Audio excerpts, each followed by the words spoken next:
the ALGS Championship, the most prestigious competitive event in the ALGS calendar. I'm Jumba, this is the ALGS Rundown, and let's break down the qualification methods our teams are striving for to book their tickets to Sapporo. All of the best Apex teams in the world will be fighting for their share of the $2 million prize pool and the chance to lift the championship trophy in Sapporo, Japan. But how do teams make it there? Throughout the ALGS calendar year, our teams have earned championship points based on their placements in Pro League, the ALGS Open, and the mid-season playoffs. The top 24 teams on the global championship point leaderboard will automatically qualify for the ALGS Championship in Japan at the end of the Split 2 Pro League. Lands earn you the most points. So top performing teams like Team Falcons, the winners of the ALGS Open, and BK Gaming, the winners of the ALGS mid-season playoffs, have earned thousands of points, putting them at the top of the championship point leaderboards. Other top performers like Alliance, Gen G, Ninjas and Pyjamas, who have been consistent throughout the year, both in Pro League and at LAN, have all but locked their spots in for Japan as well. Further down the leaderboard, teams like TSM, Virtus Pro, Noah's Fox will be fighting for their position on the championship point leaderboard. They will be looking to secure enough points to remain in the top 24 and lock in their ticket for Sapporo. Anyone that wins their region's Split 2 Pro League will book their ticket to Japan. With 4 regions, each having their own Pro League, there will be 1 slot per region up for grabs for placing first. So consistency is key if you want to secure your spot for champs. The next method is regional finals. The winners of each regional final, regardless of their final placement in Pro League standings, will also lock in a spot for Sapporo. The regional final will utilize the match point format, so you'll have to be locked in and aim for that big win if you want to secure your spot. Killer Instinct on match point proves that you belong on that main stage. With everything on the line, who will step up and secure their spot? Who will prove they deserve to play on the biggest stage of the year? In a scenario where the winner of either Pro League or the regional finals overlaps, or has already qualified for the championship via championship points, such as Team Falcons, then the next available team on the championship points leaderboard will join us in Sapporo. With our 4 Pro League winners and 4 regional final winners, we will have 32 of our 40 championship teams locked in at the end of Split 2. This means 8 spots now remain. As we enter into our last chance qualifiers, which will have 2 spots per region up for grabs. The LCQ for each region will feature all of the remaining Split 2 Pro League teams that have not yet qualified for the championship, as well as at least 10 of the top performing Challenger Circuit teams, totaling 40 teams. These 40 teams will compete in a double elimination bracket, culminating in a match point finals lobby where the top 2 placing teams will earn the final spots in Sapporo. Once again, you'll have to be playing at your best and be able to perform under that pressure if you want to make it to Japan and have your chance to lift that ALGS Championship trophy. With that, you now know all the ways our ALGS teams can earn their way to the ALGS Championship in year 5 and have their shot at securing their legacy. What teams do you hope to see to make it to the ALGS in Japan? Let us know down in the comments. You can catch all of the action taking place in Sapporo, Japan from January 15th to 18th on Play Apex at Twitch or Play Apex Esports on YouTube. Witness the 40 best teams in the world battle it out for their share of the $2 million prize pool and the title of the greatest team in the world. You can also visit algs.ea.com to keep up with the championship point leaderboards and the Split 2 Pro League standings. This has been the ALGS Rundown with me, Jumba. Thank you all for watching, and we look forward to seeing you all for the Split 2 Pro League.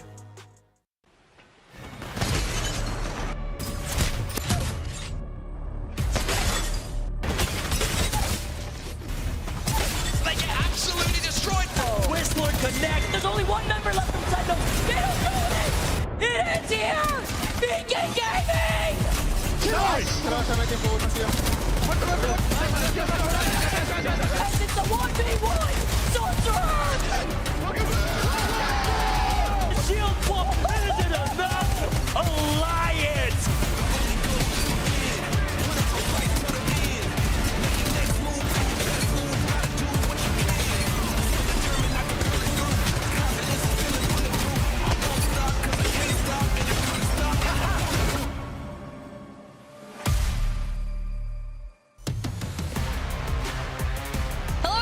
Welcome back to the Apex Legends Global Series. We just wrapped up the first day of EMEA's Split 2, and now it is time for us to look towards Americas and what they can bring to the table. We also have a lot to catch up on with all of these Season 26 changes, so let's dive straight into all of the action. My name is Glitter Explosion, and I will be your host here to help you kick off the Americas region. And of course, we got to bring the boys back in as well, because we have Dia and Graceful ready to go. It is America's time And Dia, are you excited?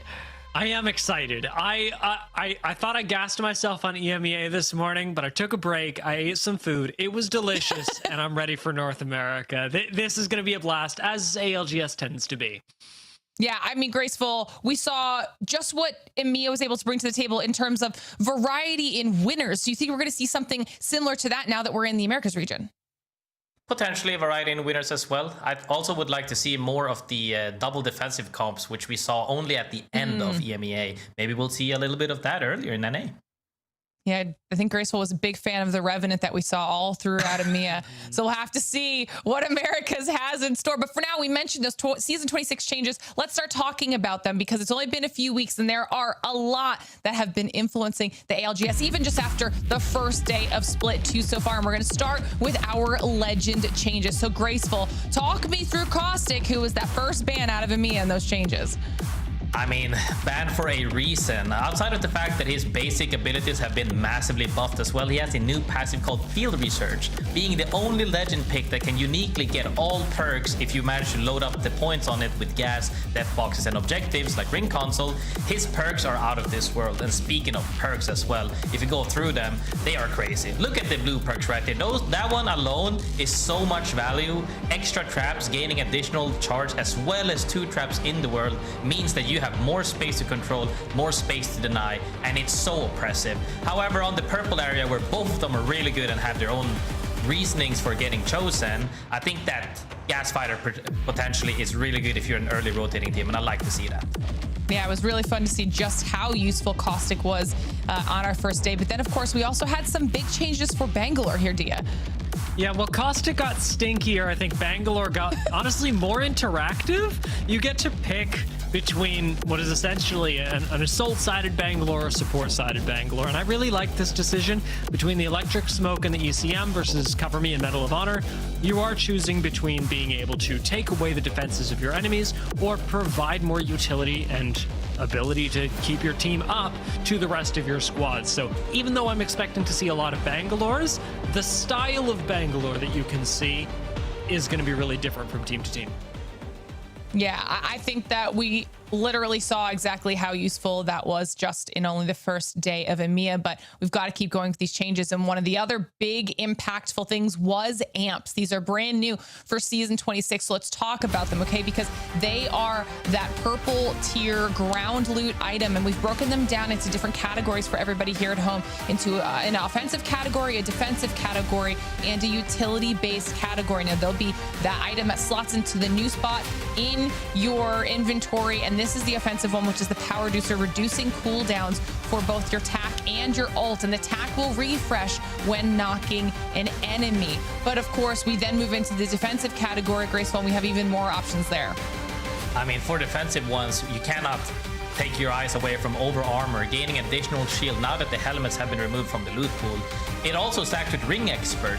However, on the flip side of things, you have Heal Overflow that makes it so that when you pop a cell or a syringe, it heals a whole bar if you don't take any damage during that time. And it's a really nice thing to have. Honestly, I don't think anybody is sad picking up any of these amps. And then to wrap things up here, Dia, we have the utility side, the resource side of things, and this is very useful. It really is. And infinite ammo and bottomless batteries both basically take one thing that you no longer have to worry about anymore. You're either always going to have shields or always going to have ammunition. And we've seen, in large part, teams opt for bottomless batteries because infinite ammo can only really get you so far. Ammunition normally isn't the biggest problem in the ALGS, the ability to survive and reset. So bottomless batteries does get a bit of a boost here in competitive. But I can tell you that when I'm playing ranked, infinite ammo on a Spitfire feels pretty good. You would, Dia. Well, I do. One other big change, for talking about weapons and how they've potentially been impacted, we've got to talk about the hop-ups then as well, okay? Because those have now been removed from our floor loot. They are pre-equipped to your weapon, and they have to be activated before they can really come into play. You can activate them by either doing damage, upgrading them at an arsenal, or of course picking up those boosters. And these hop-ups make a big difference. And if you want to know exactly what I'm talking about, well, we've got a quick clip that illustrates exactly that. So let's check it out. Oh my god, dude. And they get the kills in a shop. One guy. There's pills on the other side. We need to swing around. Yep. Right in front of me. Okay, can we swing? Swing off, swing stuff. I'm walling. Yeah. Oh my god! No way! No, do you have Q? Yeah. Stop. Swing it.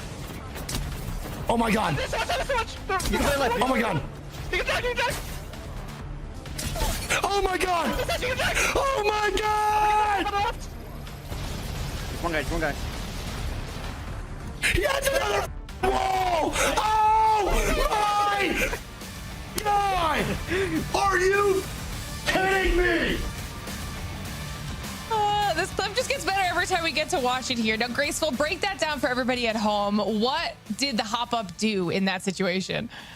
I mean, when you have the locked hop-ups, that means you just have to deal damage or take the boosters as well to get the arsenals as well to unlock the hop-ups essentially. And when you have the PK and you have the accelerator on that, when you deal damage, you gain ult charts essentially. You get to slam not once, not twice, maybe even 3 times in a fight, to where you just keep resetting and getting that power back over and over. And it's so interesting as well because I actually got to speak with a developer, shout out to Casey as well, and she just said, hey, we haven't touched hop-ups for pretty much 25 seasons. It's about time to make it more fun, and also we can go around this way of getting the RNG for hop-ups. Let's make it consistent and fun. And I think it's really fresh to have it. I personally love the wingman. Hearing that piercer every game instead of praying to find that piercer makes it a good time for me. Balance or not, we'll have to see, and they can adjust that. But I think it's refreshing for sure. I love it. It's just more things for our pros to work with in this current split. So now that we've gotten all of you guys updated on everything that's new for this season, let's start talking about today and what is on the table for Americas. Because as is customary during the downtime between LAN events in the next season, we have a lot of roster swaps and changes that we need to go through first. Okay, now these are our roster moves. We've got Madness from Furia to Hot Dog Mafia, MT from Shopify to VP, Zach Mazer from VP to ZZ, Monsoon is back from a short retirement to Movie Star, Koi dropped from AG to DKKLF. Oh, they are looking for an org if anyone wants a team. And then of course we've got Zap on over to Shopify Rebellion, and that's just the individual player moves. We have to take a look at our new trios as well. I mentioned some of those names you'll recognize here. We've got Hot Dog Mafia, Shopify in here. I mean, lots of shakeups, Dia, that everyone is going to be dealing with this split.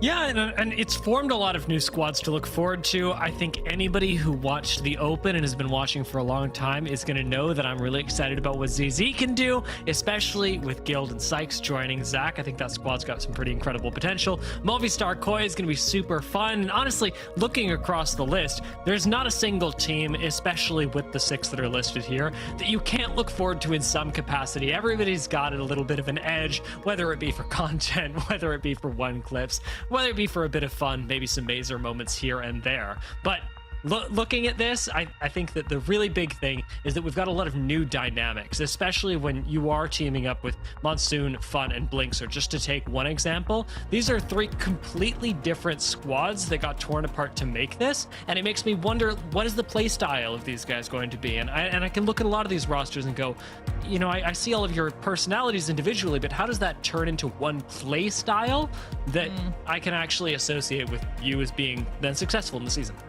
I love that point. I love that point. And we're actually going to get to see a couple of those teams competing here right out of the gate on the first day of the split. So we'll take a look at which teams are going to be competing from Group A and B here today, because we've got some heavy hitters in this list of participants. I mean, we've got Falcons on here. We have TSM on here. We have Liquid Alienware in here. And we've got Pioneers back into the Apex Legends scene as well. So there's lots of storylines between these roster changes that we're going to be talking about, but I kind of want to deep dive you guys and your thoughts a little bit here. Now that we're in Americas, which teams do you want to be keeping your eyes on? Dia, I want to start with you.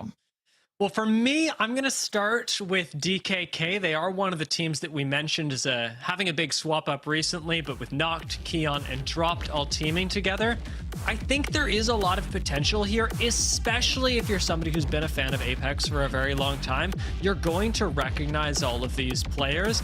I mean, Keon and Noct did work really well together on Furia recently. They made the mid-season playoffs finals, but then didn't quite have the performance that they were looking to. Regardless, I don't think that anybody across the world would be looking at Noct and Keon and going, well, I don't know, maybe it's time for them to hang it up. These are clearly mechanically talented players, and even at a high level of competition, you might be looking for a little bit of a different playstyle. A playstyle that dropped could bring the squad. So look out for DKK to see what sort of chemistry they're cooking with in the early season. But Graceful, who are you looking at?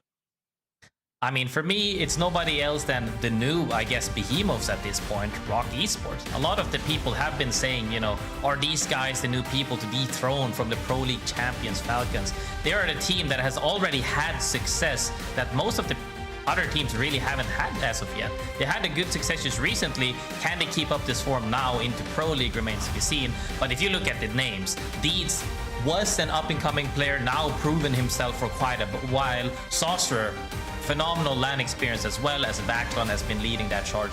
And all of these guys are really, really good at making it happen. And I think that as they develop even more as a team, they've already shown success. I think they could maybe even take it to the next level.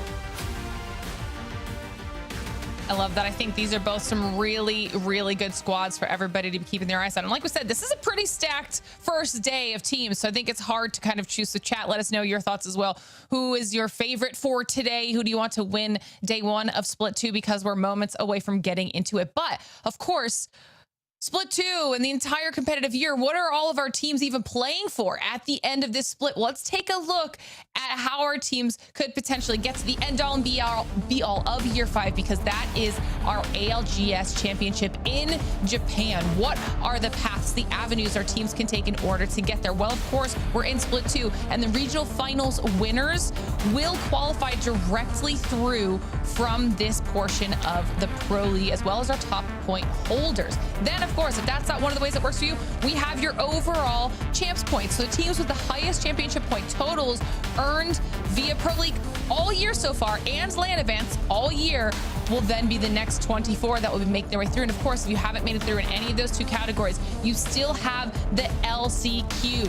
The winners of the LCQ will get those last couple spots into our championship in Japan. And you know, every single one of those teams is going to be fighting tooth and nail to ensure that they get to compete in the championship. So it's just something we're going to be keeping our eyes on throughout the entirety of this split as we continue to get closer to that moment. But of course, for everybody at home, you should be familiar with this by now. Best way to watch ALGS all Split 2 long is, of course, Face It Watch. If you're wondering what I'm talking about, this is the best multi-view option for you at home. You can watch up to 4 different POVs. You can pull up the map feed. You can even adjust the volume to your liking, so you can listen to some of your favorite teams, favorite players' comms, and see how things are going. You also can potentially get those drops when they're available just by hanging out in Face It Watch. And of course, you can do all of this at faceit.com/watch, so you can watch the ALGS your way. And finally, one little quick reminder before we dive into everything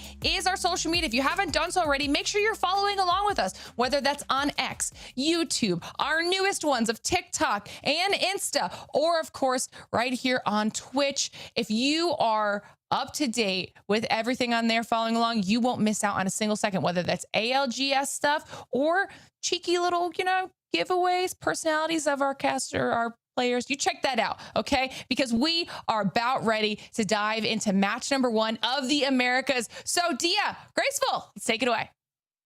We've got a lot of games to be coming at us, and I want to set the stage, Graceful. We are going to be playing 2 maps today. We're starting on Storm Point, and then we're moving over to E District. And you and I talked about this quite a bit on the show during EMEA this morning, but those 2 maps play very differently, especially when you're looking at how you play the open space in Storm Point versus how you survive in the small corners on E District. Storm Point, really rewarding of teams who are on their timings. When are you showing up for the third party? How are you doing it? And how do you keep yourself the safest possible when all that's between you and other squads is the willingness to walk over? Most definitely, and even then, comps decide that as well. We saw that Caustic got banned very early in EMEA region. Will that happen here in NA region as well? Because the only way to really counterfact that, we saw some crypto plays make it through because, like we said about Caustic, these buffs have been huge. And when you have more barrels to play out and you have more space to take, people really, it's no longer about coexisting. If you go into a gas area, you're pretty much going to get inted almost straight away. And seeing those changes is also fun to see because it's completely fresh, really.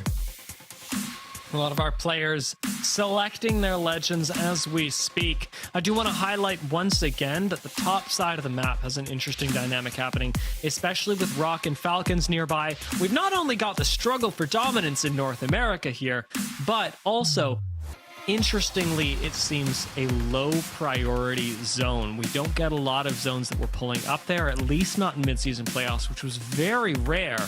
And so I'm expecting a lot of this high ground area to be then transitioned into ultimately like rotations through command center, but not so much a sort of stay-at-home zone. This is match 1, however. We are kicking off the ALGS Split 2 here in the Americas. So, with the Falcons landing over at Lightning Rod, I think it's as good a place to start as any, Graceful. Most definitely. I think nobody complains about the loot there. It's a great thing. Rotate is also fine, especially depending on where the zone is going. I got a little sneak peek of where it's at going, and it's actually looking a little bit more towards the southwest side of the map. I think most of the teams are happy with this, how the map will be playing out. If it pulls more towards the central side, you know, around Jurassic, it's going to be fine as well. All of these teams are just looking to gear up at this point because these Evo Harvesters are crucial. And if you're also playing Caustic like we see Halon currently as well, you want to try to get every little bit of points that you can get. And already we're making it a little more complicated, guys. Caustic and Alter tied in pick rate for our first game, which is going to mean when we get ties that the legend that places higher on average ends up being the one that is banned. This is going to be difficult to tell. We'll update you, I promise. Right now, just know that it's going to be Caustic or Alter that is eliminated going into game 2. And maybe if we see a team with just an Alter or just a Caustic win the game, you'll get an inkling of how the next one's going to go. This zone, though, is going to be really fun to watch because this could be going either way. Is he going to pull into Jurassic or is he going to pull more towards the east side, towards the compounds? You know, LeaveNoWitness in a phenomenal spot. Being in one of those spots that we always say, you're not locked in on a spot to where if it hard pulls, you're either dead or you're winning. They're in a spot to where they can adapt to whichever side it ends up pulling. They have a play to make as long as they can hold it down in the tunnel, because in the end it is quite a big tunnel, and holding that out on both sides or from preventing like a team peeking in from either side is definitely hard. But if they can succeed, they're in a great spot. I'm really partial to the position that ZZ is holding right now as well. When you are on the ridge lines entering Jurassic, but end up holding a little bit of high ground outside of Ceto. Liquid Alienware, not a bad position, although ultimately one that does necessitate them crossing ground. It's really unlikely that the ring pulls this far south. Having a spot that's pretty safe down here. I like that we're setting up the Caustic and the Alter together. Gives you a good spot to retreat to, a building to hold, and a little bit of time in the late game. Most definitely. I'm also very excited to see Liquid Alienware here make some plays, because I still remember from, you know, not the mid-season playoff, but the land before that as well, Nia Soul making really huge plays. Can they keep this up in this current meta? You know, we'll have to see, because I feel like the TTK is kind of scary now. You get, like, before you have good armors, you get 2 tap by Peter, you get 1 tap by Charge Rifle. Like, it is a terrifying moment to make these aggressive plays. But when we see it work out, like we saw in the EMEA region earlier by Cybercat, you know, we saw Ranches making these, not hero plays, but like really good side, like off-angle plays. It's definitely a thing of beauty, for sure. Taking a look over by Pioneers, they are really an interesting spot, or rather an interesting team to watch, especially statistically. Cruel Buckle and Jay, just last team. Oh, I'm gonna hold it. I'm gonna hold it. They were thinking about fighting, and now we're back. So they're gonna let me drop the statistic. Cruel Buckle and Jay were the only team tied with Shopify Rebellion for being the best converters of being top 5 into top 1. So if we see Pioneers make top 5, they could win the whole thing. And if Nuggets hit one more Peacekeeper pump like that, you could see CIMJ in serious trouble, as I would suggest they already are. Dean gonna be able to at least heal for right now. And I believe we'll get some banner recoveries going, but since you're already in the middle of Jurassic, it is extremely difficult to actually find a res. Some finish offs on CIMJ, and Rock Esports not looking too much better right now as Deeds is the last one standing, and he doesn't have the accelerator this time. He does not have the accelerator, and he's currently trying to survive through fencing and holding off 2 doors. It's going to be really hard. We were talking about if they could, you know, have a super good start or not, keeping up the performance, looking really rough as they're getting engaged on right here. Sacred, Soviet is looking to close out this fight, but Deeds is putting up a fight. If not for the knockdown shield going down, I believe Deeds could have done it. He's that kind of guy, but Zone Spammers do end up taking out Rock Esports, if you'll forgive me, rocky beginning for a squad that we were looking to challenge Falcons. Most definitely. I think still though, when you have stuff like Caustic and also Alter to take these offensive pressure, either that be by rifting through or that be by gassing up and taking space, it is so hard to pull it off, even if you have a Watson locked and ready, and they already lost 2 there. It's a hard play, but well done for Zone Spammers. Yeah, and you are intercepting a team that was making a pretty quick rotate. Zone Spammers have had to move much less space than Rock did in the same amount of time. And so, with the whole coming from the north thing, we're actually going to see a couple other teams do it. Falcons, notably, our squad that right behind Rock, it's nice to mention them together, are going to be rotating in a little bit of a different way, not going through Cascade since they got the information on where everyone was, but instead going all the way out into the north and prioritizing Evo above zone position. Good play from them. This is the typical way of hitting UAVs to making sure that your rotate is safe as well as you get our objectives. Solid play because they can now reliably make sure that they're all on good gear whilst maintaining safety, because they're just hitting UAV to UAV like, okay, we're safe, we can keep going, okay, we're safe, we can keep going. And now once they're fully geared up, they're no longer scared of taking any fights, even though because they're playing Caustic, but they're also playing Crypto, which I personally like quite a lot because that really enables you to make those aggressive plays on both Watson players and Caustic players. I'm kind of down with Zero's driving, too. I like the way that he was piloting that pretty smooth to get into checkpoint with nobody else around, like you're talking about. The Crypto, I will say, bit of an odd pick, not because of the strength of the Legend, but because of who it's on. The fact that Zero is playing Alter and you don't have your IGL on Crypto is a very different look than we'd see in EMEA. Look at this zone as well. It seems to be pulling maybe even more towards Cito's side, western side of Jurassic, potentially a little bit more towards the mountain. We'll have to see, but these zones are very different. As you can see, Pioneers, THUGGETS, Unreal Nightmare, TSM, Liquid Alienware is actually still good as long as they can identify this zone earlier than anybody setting up in that spider choke, essentially. If they can navigate that earlier before anybody sets up there, they're in a super solid spot still. However, other teams that are kind of full committed to Jurassic, they're gonna be collapsing on the same side and it'll definitely be messy. Yeah, that is the difficult part, and that's where, again, I'm going to point us towards the spot that ZZ currently hold on this ridge line that separates Jurassic from Cito. It's the most flexible spot. It's a really nice position to play during the mid game, but in the end game, very hard to execute when you have teams on both sides of you with pretty easy angles to take you out. Not only angles, they're definitely looking to just start something so that they can end up 3Ping. However, DMG right here getting down whilst flying. However, they're in a safe spot to reset, which is really nice. They got into the zone, not only the current zone, but the next zone. They're going to be feeling really good about themselves having a spot right here. And now they're going to look to see if they can potentially hold out teams coming in later on. Phoenix Kit unfortunately makes the swap irrelevant, but I see you, Chaos. That was the correct play. Keep your teammate alive. I respect what you're going for. A lot of our players really polished on exactly how they want to reset. Speaking of teams that are polished, again, we are going to be highlighting Falcons, who are taking this long edge rotate. This will have them approaching Jurassic and Cito from the south side with Liquid Alienware directly in their path, and both teams have very much spotted each other. And that's one of the things I said before. Would Liquid Alienware move earlier to hold out the team from potentially taking the spider choke? They did. Now they're holding out Falcons potentially from fighting them here on the Cannon side, because Cannon is not in the next zone. They're going to have to fight there. And if they take this fight, it's actually going to be isolated before anybody else joins the fray. But can they close out this fight or not? This fight and push is hard, but they do have EMP and also Alter to make this happen with the Crypto on the side of things. As EMP comes out and the Stinky Nate comes in, can they close this out? Liquid Alienware just giving up so much space. I mean, this fight is doomed from the moment that they're all sitting inside and not looking out. Team Falcons are all over the building. Zero's on the high ground, Hal's on the low. Jaguares is the last one standing.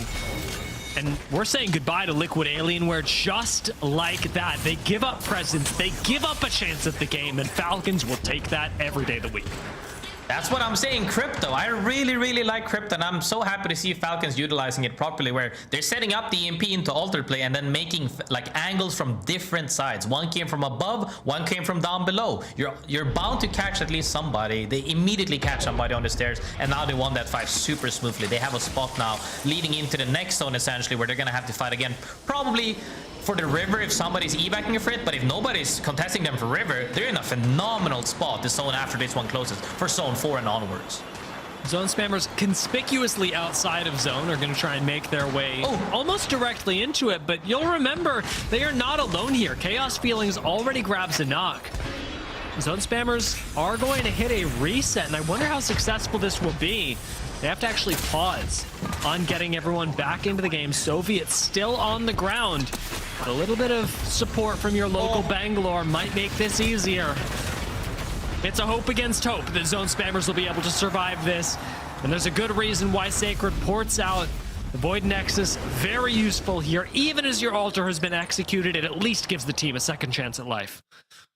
Good proactiveness from DMG there with the big Stinky in that building. They were forced to go back out because they would have died if they stayed there. Nice reset potentially from the other team. Tried to take a spot, couldn't really take it, resetting, and now they're gonna have another try without getting eliminated. Zone pulled south towards Team Falcons. And like I said before, if they are uncontested from river, they're literally in God spot, where everybody else are forced to fight if they can hold out the spot. Some teams here could be bound to make an evac play or like a super wide swing play, but if Falcons can lock it down and push every other team away from the river, they're looking for a phenomenal game right here. We're not only talking good placement, we're talking huge percentage of getting high KP game as well. And I think that's something that fans around the world will expect. But as to what on earth happens towards the north side of this zone, seems like that's all up to Chaos. Legatron likely going to go down, but trying to play sneaky on the altar, who can survive for a while. No easy beacon, however, to deliver the banners to, and that's going to be the real problem when you're in zone and you lose people so early on like this. How do you actually get back into the game? Unfortunately, oftentimes the answer is that you don't, and unfortunately we see that happen exactly to Ape Gang. 17 squads left as they get eliminated. As they get eliminated, still 17 squads left is a ton of teams. It's actually incredible how all of these teams are surviving without actually committing to it. But the zone will be closing now, and as the zone is closing, collapsing will happen, especially on the east side of the map and northern side as well. We're gonna see plenty of teams fall down there, as 4K Nano right now got it down with the Sentinel. CIMJ, they did suffer some losses early, and unfortunately, it's not getting a whole lot better now. I like the Void Nexus, however, which should allow them to reset at least with Buxed, but the issue becomes how you make your way up this hill in the next couple of seconds. Too many squads looking at CIMJ, and I expect we'll be moving down to 15 squads soon, as so many teams look at the one squad that is out of zone. I mean, look at this as well. LeaveNoWitness moved out of the cave more towards the choke in a great spot, as TSM right now in the middle of absolutely everything, getting nade spam, getting gas, trying to bat, getting down to the gas as well, and frags are just trying to survive for the moment. But it is so hard when you get collapsed on by several teams, as TSM gets eliminated as well as CIMJ as well. Yeah, that is just too bad, but we knew it was going to happen to several squads, and unfortunately when you're in a spot like that, you can get angled out, especially with the nades and the caustic gas, leaving you with no real options. Hot Dog Mafia, one of few squads left inside Jurassic. Most definitely. It's hard, but here they're looking out at them. Madness not only has the peek in, and he has a Kraber. If all he needs to do really is land a body shot to close out the team fight, if he can do that, they can just immediately explode on somebody, as they're trying to nade them out from underneath them right now. THUGGETS trying to survive the nades, the gas, and everything, as they probably know somebody could potentially be behind them in the tunnel as well. LeaveNoWitness, however, looking more towards the choke. All of these fights happening at the same time. It's all about timing. Who will push the 3P essentially? And that's what's so risky about it. When you are fighting, instead of like Hot Dog Mafia on this low ground, when you're fighting for the height, you're exposing your back. It's a lucky thing that Hot Dog Mafia are fighting the THUGGETS right now, because otherwise, LeaveNoWitnesses, they would be getting shot in the back by both of these squads. Instead, Hot Dog Mafia and Skittlecake specifically is looking crazy. Does almost get abducted. Instead, Kimchi's going to come up with 25 HP and go for a dream. Unfortunately, ends up with, I'll say it, an unreal nightmare. LeaveNoWitnesses wiping that squad out at the moment.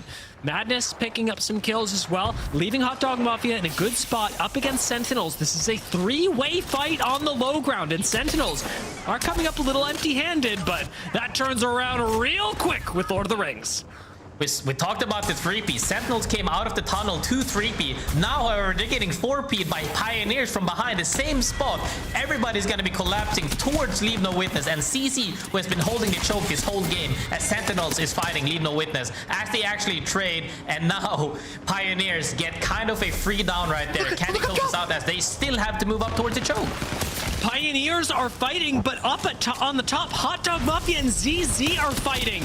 And unfortunately, with those trades going through, it's really difficult for Pioneers to then climb this hill. LeaveNoWitnesses are going to go down. And again, ZZ are still holding everyone out. They still control this high ground, and it is a massive KP that heads their way. ZZ have collected so much here, and we talked about the execution that they had to have on the high ground. Now they have height, and they've collected all the kills leading out of Jurassic as well. They managed to hold off the height, which is really, really good. Hold out the east side. Everybody else is fighting on the northern side. On the flip side of things, Falcons sitting really cozy in the middle of the zone. The zone ends on top of them. Can they hold it out without CC making the play on top of them? We'll have to see. But huge fight there. NIP right now in Cito looking to hold the pyramid. Everybody's trying to fight and push their way in slowly but surely without overextending to the teams on top of the hill. And I'm going to say it louder for the people in the back. Zone pull directly on top of Falcons. There is nobody else even close to them right now. Again, ZZ still in an incredible spot, still on high ground, but the amount of zone priority the Falcons have in game one alone is wild. This Ninjas in Pyjamas fight, it's to determine who comes out of the north side, and we'll see, as it is them, DKK and the Durags all fighting for dominance of the north side, while Team Falcons fight ZZ for what is likely the game-winning spot. They're definitely fighting for the game-winning spot. If they can secure this point, they will literally get all the KP from the northern side all alone. However, CC not shying away from a fight, taking a little bit of a peek, taking some damage though. Falcons not letting up under pressure because ZC is forced to move in a couple of seconds. As the zone is closing, they're about to get out of the choke right now, as Ninjas in Pyjamas still looking to fight as well. They popped that Stinky in that building to try and force stuff out, but CC fighting Falcons right now as the fight is exploding, as Falcons is slowly going down into the river again, into their safe spot. And this is the craziest part, is that Falcons, they lose the damage fight up top, but their retreat still gives them priority into the zone, and now it is closing. So ZZ have no choice but to rush into Pioneers. The remainder of this Ninjas in Pyjamas Durags fight up on the top, you can tell right now ZZ struggling behind a tree, have very little space left to play, and Ninjas in Pyjamas are committing to the low ground again on this north side, eliminating the competition. Durags go down, but Kurev melts immediately. ZZ picking up some of the kills, and again, still looking at Falcons as the one other team that they're really looking at to win the game. ZZ need to win the damage fight, and they do, with Zach landing that huge shot onto Walsey. Falcons have lost two, but it's a trade onto Guild. Zach's got to play this safe, as DMG from the high ground could still come in on the other side of this, sliding in onto Hal. It looks like ZZ want to finish the fight, but that's opening things up for DMG to come in behind them and sweep out ZZ. It's ZZ that take out Falcons. It's DMG that win the game. DMG nonetheless actually opted for the west side of the zone right there, while Falcons was occupied with keeping ZZ out of that game-winning positioning essentially. They came from the northwest side of the things, kept out DKK actually, and then they came in for the 3P on the last fight and won that game. That was phenomenal play from them, making sure that we're not easing up on the pressure, because they did end up getting pushed, won that 3v3, and then while they were trading in the river, came in to swoop and close up that game. Really good work, especially because they've been working from the northern collapse of that whole game, where we saw like 8 teams fight. If you make it out of that, you win a 3v3 and then close the game. Great way to start the series, 100%. Yeah, this is really critical end game as well when we talk about speed of fights, because taking a look at the match results, we can think about how much these could have shifted had ZZ won the fight against Falcons a little earlier. But Falcons, they're playing really defensive, and it costs ZZ the game because they have to move down onto the low ground. DMG, what a way to take advantage of that as well, especially with Ashe still available. We haven't had that many legend bans yet, and like you talk about, after this game, we'll be saying goodbye to Caustic. Yeah, Caustic already out of the game. We only got to see him for a little bit, but that totally makes sense because he is hella strong. However, top 3 right here. Nice game overall. We saw all of them, like all of their POVs essentially at the end right there. We saw 3 power spots, well, 2 power spots out of these teams. CC up at the ridge line, holding that for the whole time. Falcons are actually fighting Liquid for that river spot essentially, and now they try to close out the game but couldn't quite do it because these teams, all of them, are just so strong at fighting. If you can't close out the fight fast enough, 3P happens, DMG closes it out, and it's just smooth sailing from there. Yeah, it was very, very fun watching that game, and ultimately, I think we have a lot more to say about it, but we're gonna have to hold some of those thoughts until we come back from a break for game 2.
Welcome back, everybody, to the Apex Legends Global Series. If you're just joining us, we've only finished 1 match so far here in Americas, and at the end of that, it was DMG who came out on top, but that was a third party for the win there because they were able to survive on the north side while there was a lot of action happening down there between Falcons and ZZDia. Yeah, that was such an interesting endgame, and you know, because I've been repeatedly talking about it backstage, that I actually can't stop thinking about this endgame. I keep running it back in my head and going, okay, what do you do differently? Like, if you're Falcons, do you not push up onto the high ground? If you're ZZ, do you not commit onto the low ground? And I think that's the point that I'm really getting stuck on, is whether ZZ commit there or not. And I've kind of come full circle on it and gone, I think it is the right play, because by ZZ going into the low ground. They secure second place. It seems like it makes sense. I'm sure I'll talk about it later in the stream, but you know, game 2 distract me. Yeah, it was a tough one. And we're going to be diving into match number 2 here in just a second. Before I do that, though, I want to do a little bit of a special announcement here, okay? Because we're going to need a lot of help from our community of amazing creators here in Apex Legends, because a very exciting series, the Apex Legends Creator Tournament Series, is about to start happening. And we are looking for creators from North America, EU, LATAM, Japan. We need you to host one-of-a-kind tournaments for the Apex community. So give us all of your ideas. Melee only? Yes, sure.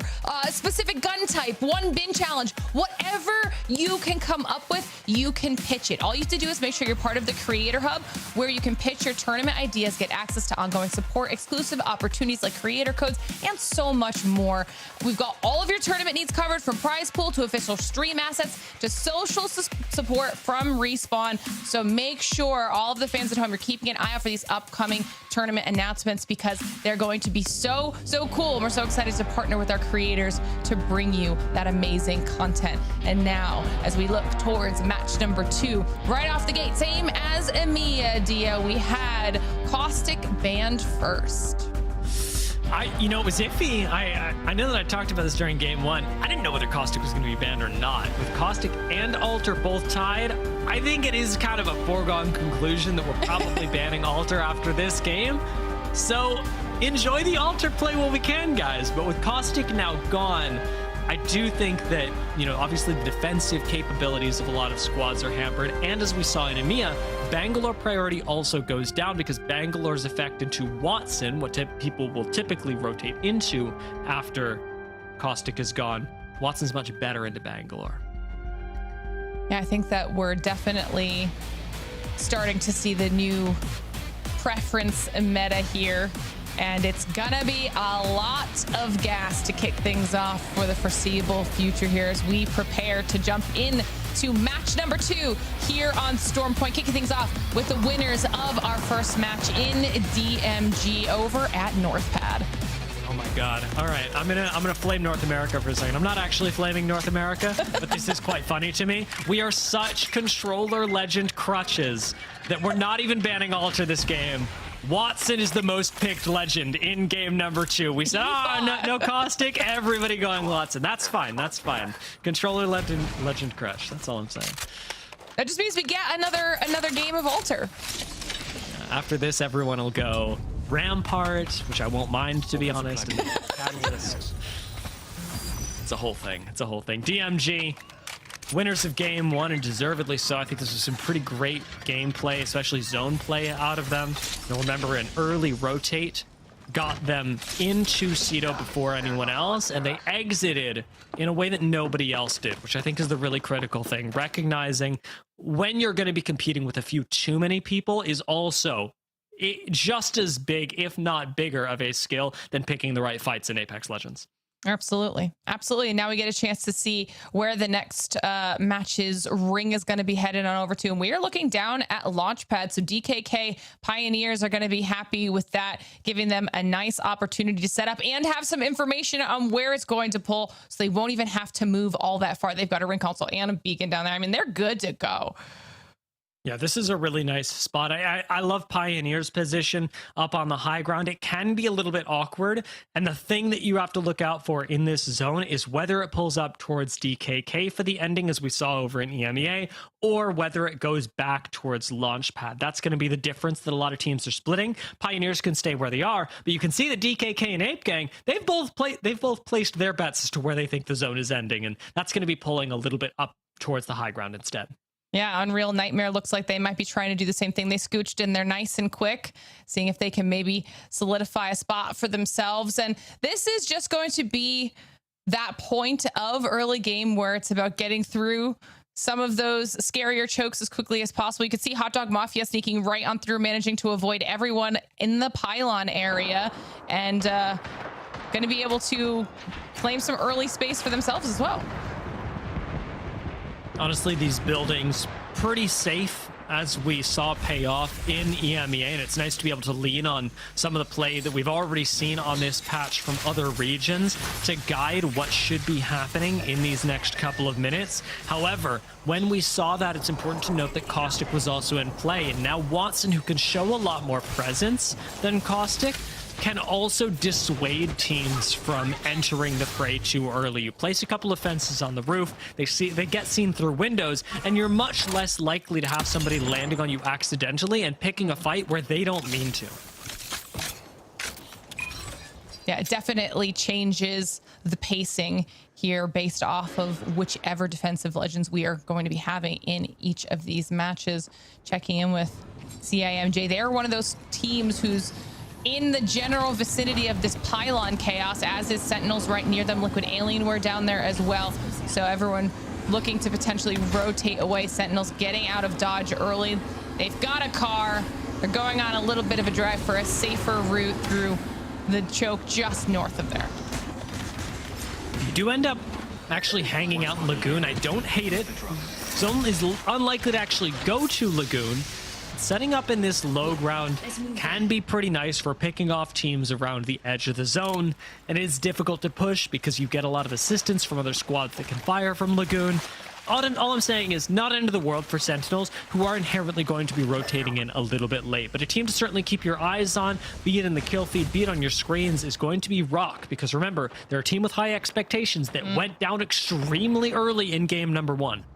Yeah, you know, we saw a similar situation with Alliance out of EMEA. I think another team that has very high expectations in their region, and they had a slow start as well. But you might have just blessed them a little bit here, Dia, because we see Vaxlon popping up here in the kill feed, able to get a knock there. I mean, maybe they just had a rough first match, but might be able to potentially win a fight. It looks like against zone spammers. You never want to count out these teams after game number 1. It is a little ironic that it's against zone spammers. Whether this fight goes their way or not, as it appears to, could be an interesting turnaround for both these squads. Maybe we get a little bit of a early into the season rivalry cooking up. Nihao Nuggets also suffering in the kill feed, unfortunately. Rock, now up on high ground, I would say have already achieved a much safer rotation. Even though they haven't got any more placement points than they did in game 1, this game is looking so much better just off the positioning. Yeah, and you can see that now that they claimed Stormcatcher, they're going to give themselves a little bit of extra space and time to be able to figure out what their next move is. But one did escape from zone spammers. There were only 2 kills there for Rock, so zone spammers might be able to get a reset. They were able to survive Team Falcons rotating right past them through Elrod, and they might live to see another day. But now we get to see a team who might not. Saw good timing there on Ninjas in Pyjamas. On the high ground, NIP should be pretty safe, I will say. They've always got the rotation to pylon available to them. But you get a little bit of opening damage, and maybe it's your chance for 3 KP. It really does matter early on into the game, because in Zone 1, Zone 2, it's so much safer to pick these edge of zone 3v3s. And you can see off the survey beacon, Ninjas in Pyjamas have determined with the crypto drone that this is an isolated 3v3 and that they can take it with, honestly, a bit of recklessness. That's exactly what they're going to do because of how valuable KP is in the early game and the fact that they know that it's pretty low risk, to be honest. And what's going to work in their favor, too, is that while they know that they're safe to kind of force Nice Guys out of here through pushing them, it pushes Nice Guys straight into the arms of Pioneers who are on the other side.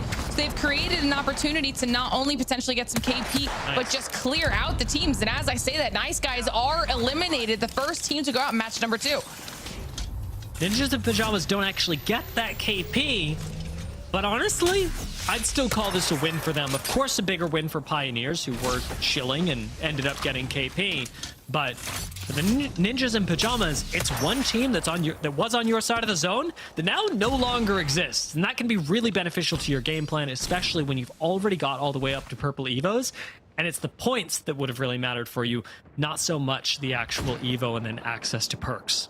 And as long as they can find a way in, the southern side of that ring right now is relatively open. If Pioneers gets distracted and there's an opportunity for NIP to sneak in, they're pretty safe right now as we've jumped back on board with CIMJ.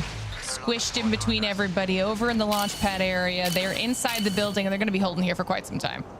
You remember earlier when we talked about the different reads on the zone that you could have? It was either that you were going up towards high ground where DKK were, or down towards the south end. It's not low ground, but south end, the hill just south of Launchpad, where Pioneers were. Pioneers held their ground, and it's a good thing they did, because the next zone pulls down towards the south of Launchpad. All of this high ground that DKK ended up prioritizing early, now going to be out of zone. It's all about Pioneers and Launchpad. This is going to be really interesting in the later stage of this game. Not this zone close, but the next one, to see how teams deal with it. Well, we've gotten a chance now to jump on board with Team Falcons. They're kind of alone up in that northeast corner, but let's jump into a quick listen with them and see exactly what their next strategy entails. Enemy agent over there.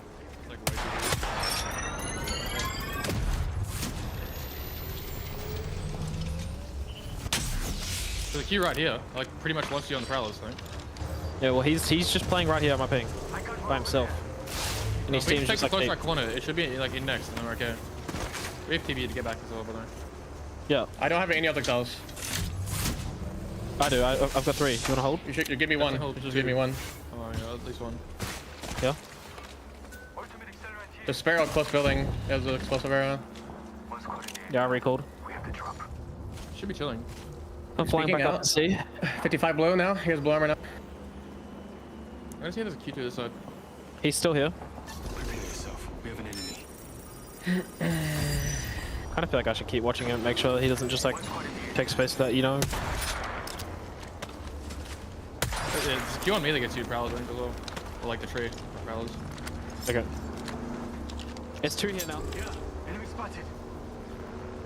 Definitely a more mellow moment here for Team Falcons as they're just kind of debating. They're aware which teams are where around them, and they're just trying to figure out the best opportunity to move through this choke, as the choke itself is relatively open, but they do have a couple teams on the other side of it in the safe side of the ring.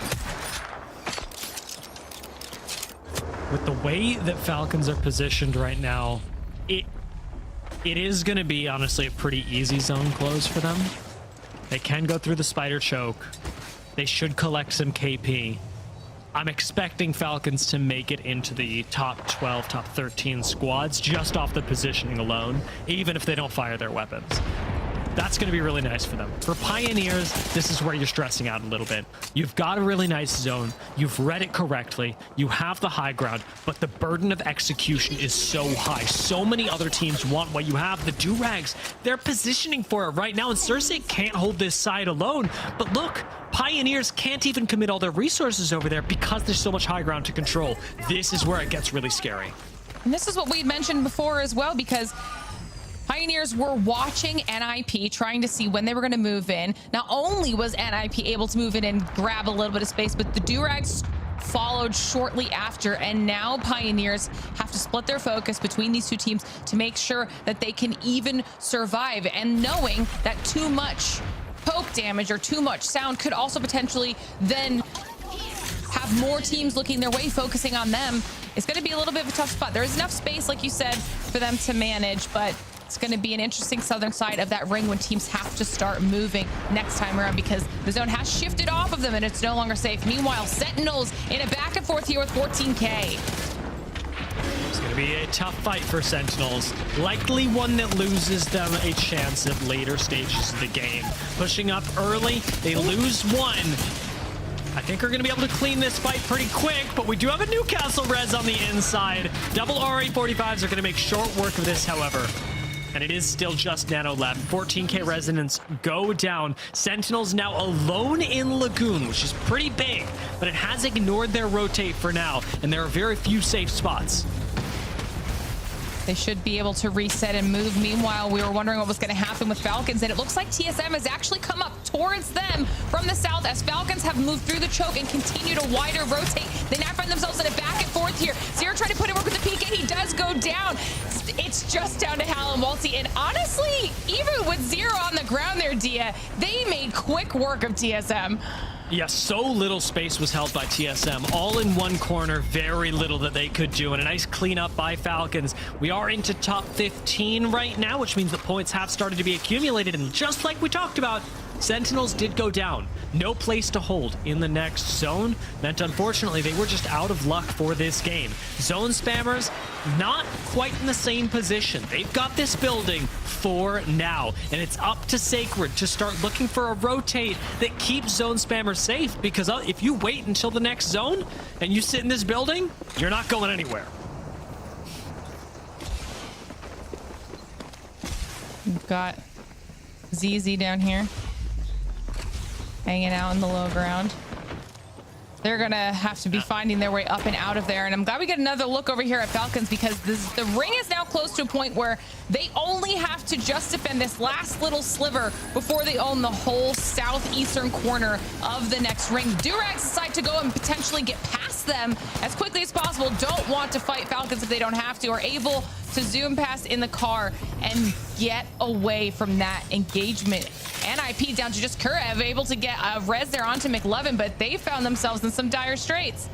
This is a pretty crazy swing. Take a look at the upper left. Zone pull deep into Launchpad. Leaves two teams scrambling. Pioneers and Falcons both likely going to fight for the same spot, but Ninjas and Pyjamas might not even survive to make it there. Kurev gets taken down. DMG clean that up real quick and are another one of those squads that is going to have to make it in. Now facing down against Pioneers. Pioneers need KP because they can't actually determine whether the next rotation will be safe for them. Falcons, meanwhile, already have.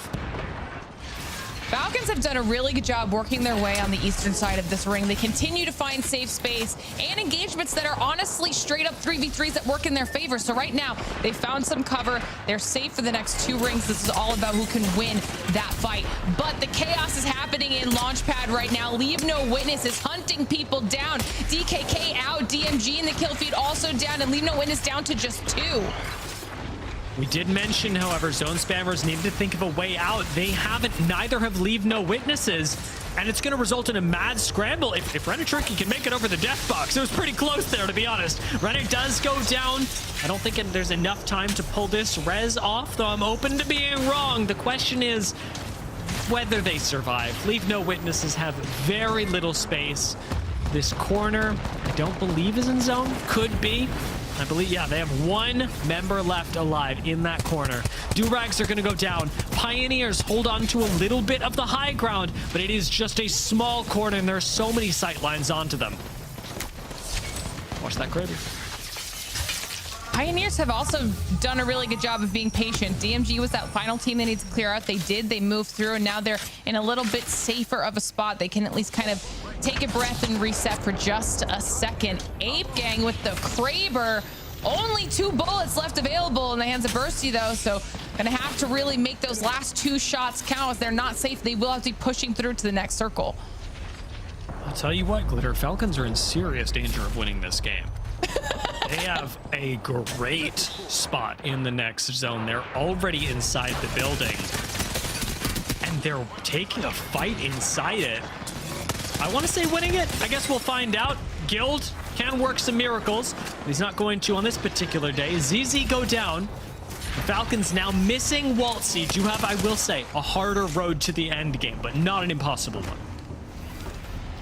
I would love to know how ZZ decided to push into the building there. What kind of precipitated that fight, with now Team Falcons having to dip out. Unreal Nightmare realizing there's potential for them to maybe third party. Good choice by Falcons to leave now down to just a duo, as Unreal Nightmare's been able to hold that second floor this entire time. And this is who they Falcons originally was shooting up at, and now they've had to back off just a tad, as you said, having lost Waltzy. That's definitely going to cripple them just a bit, as Pioneers are the next team in the general vicinity looking to see if they can maybe hold this building.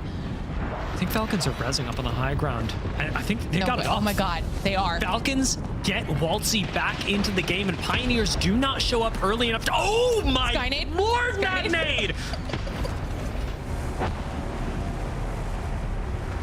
What is happening? This building is absolute insanity. The fact that Cruelbuckle was able to land one of those frags and completely destroy the plans that Falcons are trying to implement. Now they're trying to move up onto Unreal Nightmare and seeing if they can own that second floor for themselves, and they've barely taken any punishment for it. Well, zone spammers go down. Falcons are going to join them. Unreal Nightmare finally finished the job.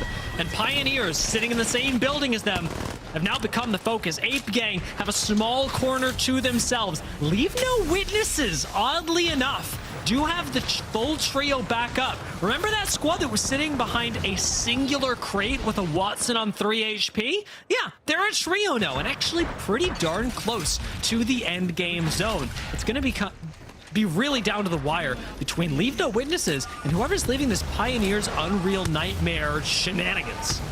You know, ROC was down to 1 as well, and they were almost down and out, able to get 1 back up to at least make them a duo, and they live to see another day in a really tough space for them to hold. I think they're able to even heal up as much as possible, while Hot Dog Mafia are now eliminated. Ape Gang still trying to stay alive. ROC eventually go down, and Ape Gang are still holding this space. No way. I think they actually pull off the res. I don't know if they make it work later, though. LeaveNoWitness, look at the angle they have. Just nobody else can fire at them. It is just harassment onto Ape Gang. Cyberbullying, as some may say. Zillach will end up cleaning up 1 kill. But at this point, it's a matter of not overextending. LeaveNoWitnesses have done the damage on Ape Gang on the low ground. A couple of nades would round him out, but looking at the inventory, you'll notice they don't really have them. LeaveNoWitnesses don't have sustain of any kind, so damage will stick to this squad. Unreal Nightmare and Pioneers, the teams that have to exit the building, that's got to be the focus right now. You can see all of the fences down on that low ground. Pioneers trying to do what they can to keep themselves safe. Hopefully the altar giving them a little bit of space to move, but they are forced to leave the building, and the PK is what's putting in work. Cruel Buckle once again keeping them alive. Unreal Nightmare eliminated instantly, and Pioneers are able to switch their focus on over to LeaveNoWitness. And he has Accelerator, so he's got the Stinger back.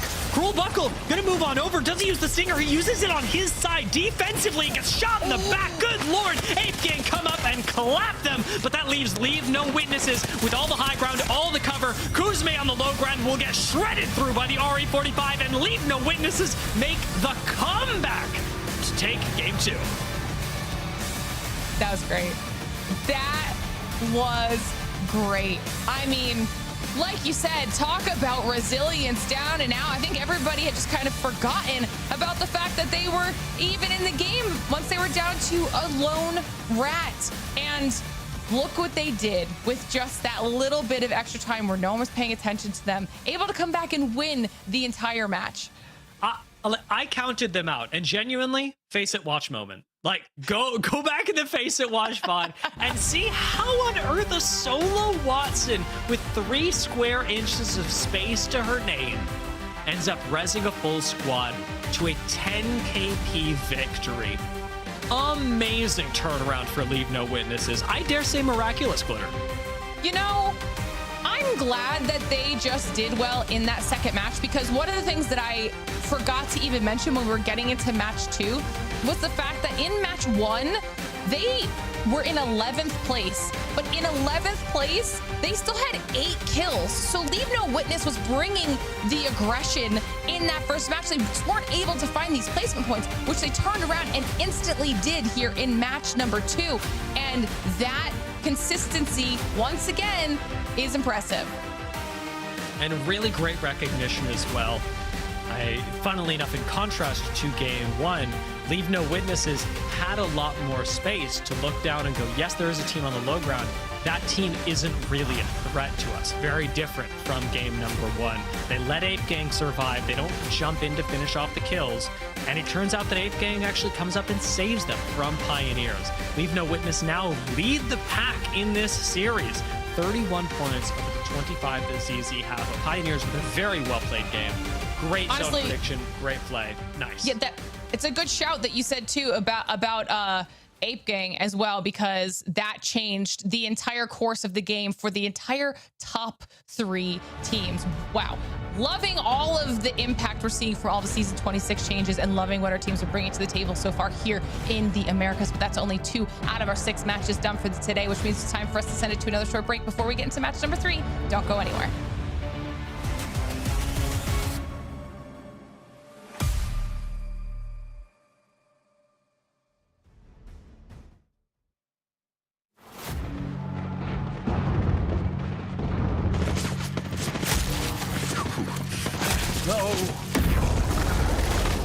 I'm last man standing. At least I lasted longer than...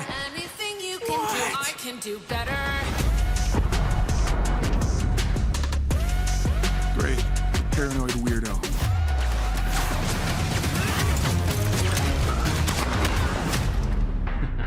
Try and keep up, old man. I can do anything better than you. No, you can't. Yes, I can. No, you can't. Yes, I can. No, you can't. Yes, I can. Yes, I can. Hey, Max, you the boys koalas? Bring it on, you clog, Danny.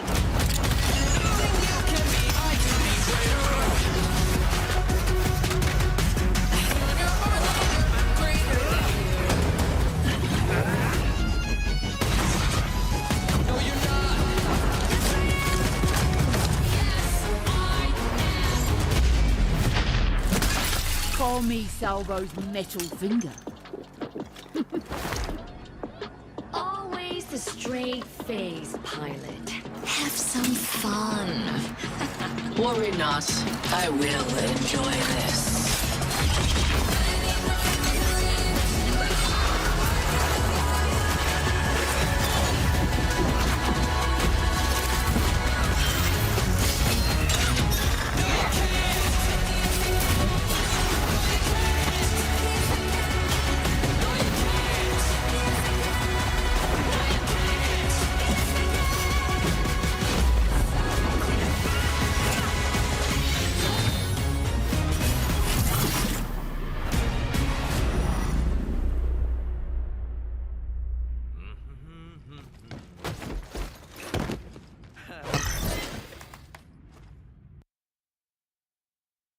Sony InZone, the official monitor of the Apex Legends Global Series.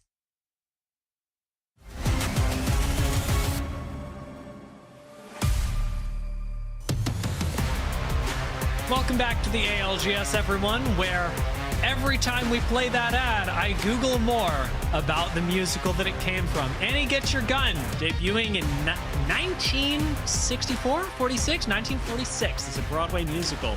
It was really fun to watch then, I'm sure, and it's fun to watch the ALGS now. The difference is that you can get some Twitch drops by watching the ALGS. We've got some Twitch drops ready for you today, and you only have to watch for 30 minutes to claim this particular sticker. A sticker that is, I'm sure, most accurate to all of your and certainly my comms. He's one typically known as a phrase that you'll utter after dealing a single bit of damage to a person. Graceful, if I comm that, you know what I mean. And it means that you have to carry the fight, as you typically do. But again, only 30 minutes to get this particular sticker, and that'll last you all the way through match number 3. Let's take a look back at match 2's final circle, however, before we get into all of that, and take a look at how LeaveNoWitness, again graceful, staged the comeback of the century. This was such a phenomenal play from them. They actually just took this out quite early, leaving everybody to play for the pit and for the house while securing their spot.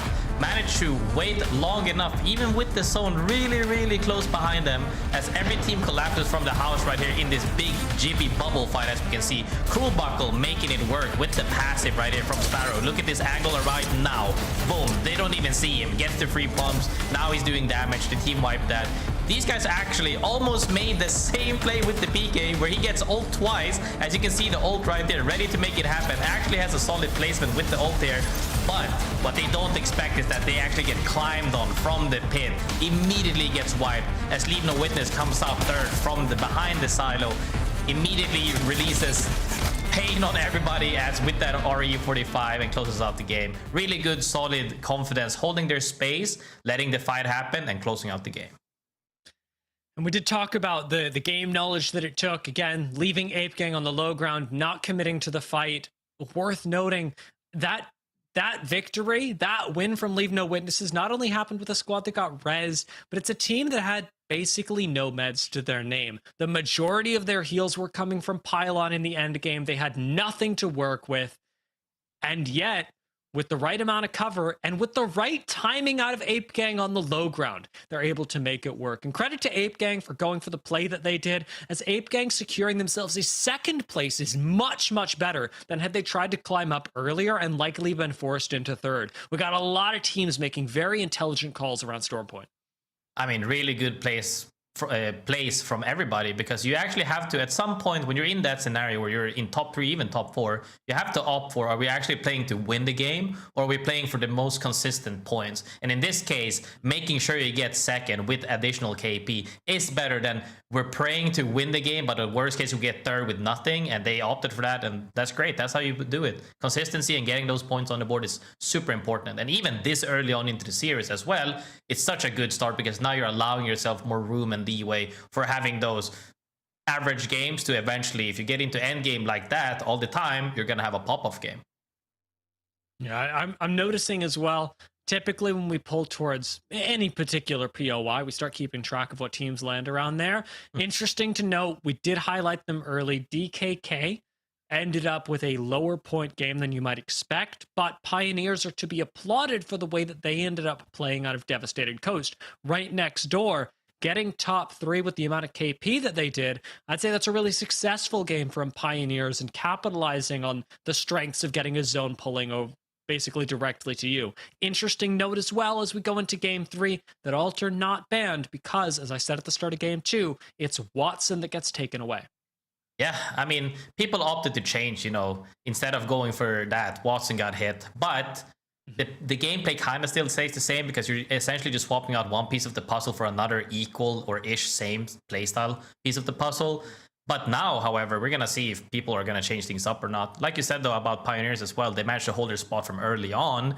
Was honestly surprised they survived as long on that small cliff. After the big slope and on that small cliff, I thought you would get absolutely eviscerated. Like, one of them even got Krabered, didn't get finished, and then managed to make something out of it. That's kind of, you know, you can't give up just because one of you gets Krabered. They're still clawing onto that, any point they can take. And if you're that hungry and you get more points even by clawing, like, that's such a good mentality to have as a team.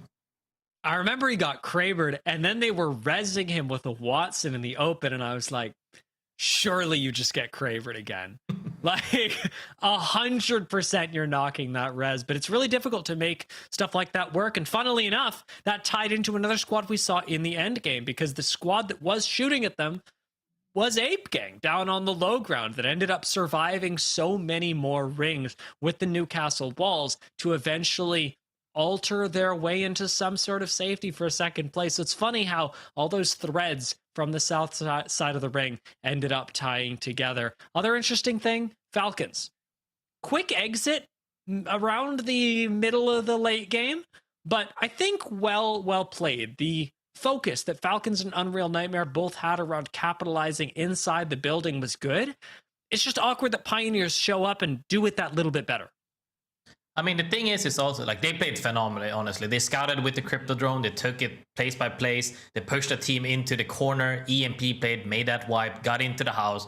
Honestly, it could have gone either way, because if instead of a team joining the bottom floor and they're ending up taking a 3v3 versus Falcons, if they went like with an evac play landed second floor, it would have looked completely different, entirely different, because then the second team gets aped, or the team above gets aped, and they get the 3P. I think still macro-wise, they played everything perfectly. Just hard to get inted, or not inted, but getting fought essentially from a different team from the outside, and still surviving the second wave where they got EMP'd and pushed by the Gibby team, right? I think, though, super solid play overall, actually. Super solid play. Yeah, and a lot of the plays that we saw from many teams, but especially thinking of Ape Gang and Pioneers, were really enabled by Alter as well. Something that has been and continues to be likely very high priority in the first couple of games. The big question for me is, since we swapped Caustic out for Watson, if everybody picks the same thing, yes, Alter survives another game, we take her on to E-District. If we split the vote between something like Catalyst and then Rampart, all of a sudden, Alter's next on the chopping block, and we're not seeing this legend that so many people are making heads-up plays with anymore. As we load onto our third match on Stormpoint, that'll be the big question, is not just who comes out on top of this game, which of course we'll be taking you through, but how does that set up for the next one? Yeah, I mean, we always talk about clash of playstyles and how swapping a crucial piece that only one legend can do, like only Alter can do what she does, right? And when you do that, you gotta swap up your entire essentially scenario of how you take fights, but like your strategic approach to things. Like it's the same way as when you're not a crutch really, but if you play Crypto a lot and you're so used to playing around EMP, when Crypto gets taken out, then all of a sudden, like, how do we actually set up fights anymore? And now when you have Alter out, or when Alter do get taken out, how do we now approach fights anymore? And then we see Wraith coming out, like, you know, do we have the Wraith player to take those off angles and make something happen with the phase? It's always interesting to see the dynamic between teams, because for sure, like, you can't have several years or so much experience on every single legend, because the meta swaps and changes, right? So you just gotta make do with a couple comfy comps, and then we'll see if people can make do or get even better results. One thing I'll have to say though is I think we saw way more ramparts on the NA section so far than we did in EMEA, correct? I believe so. In fact, I'll double check it for you right now as we load into match number 3 on Stormpoint, the final match on Stormpoint of the day.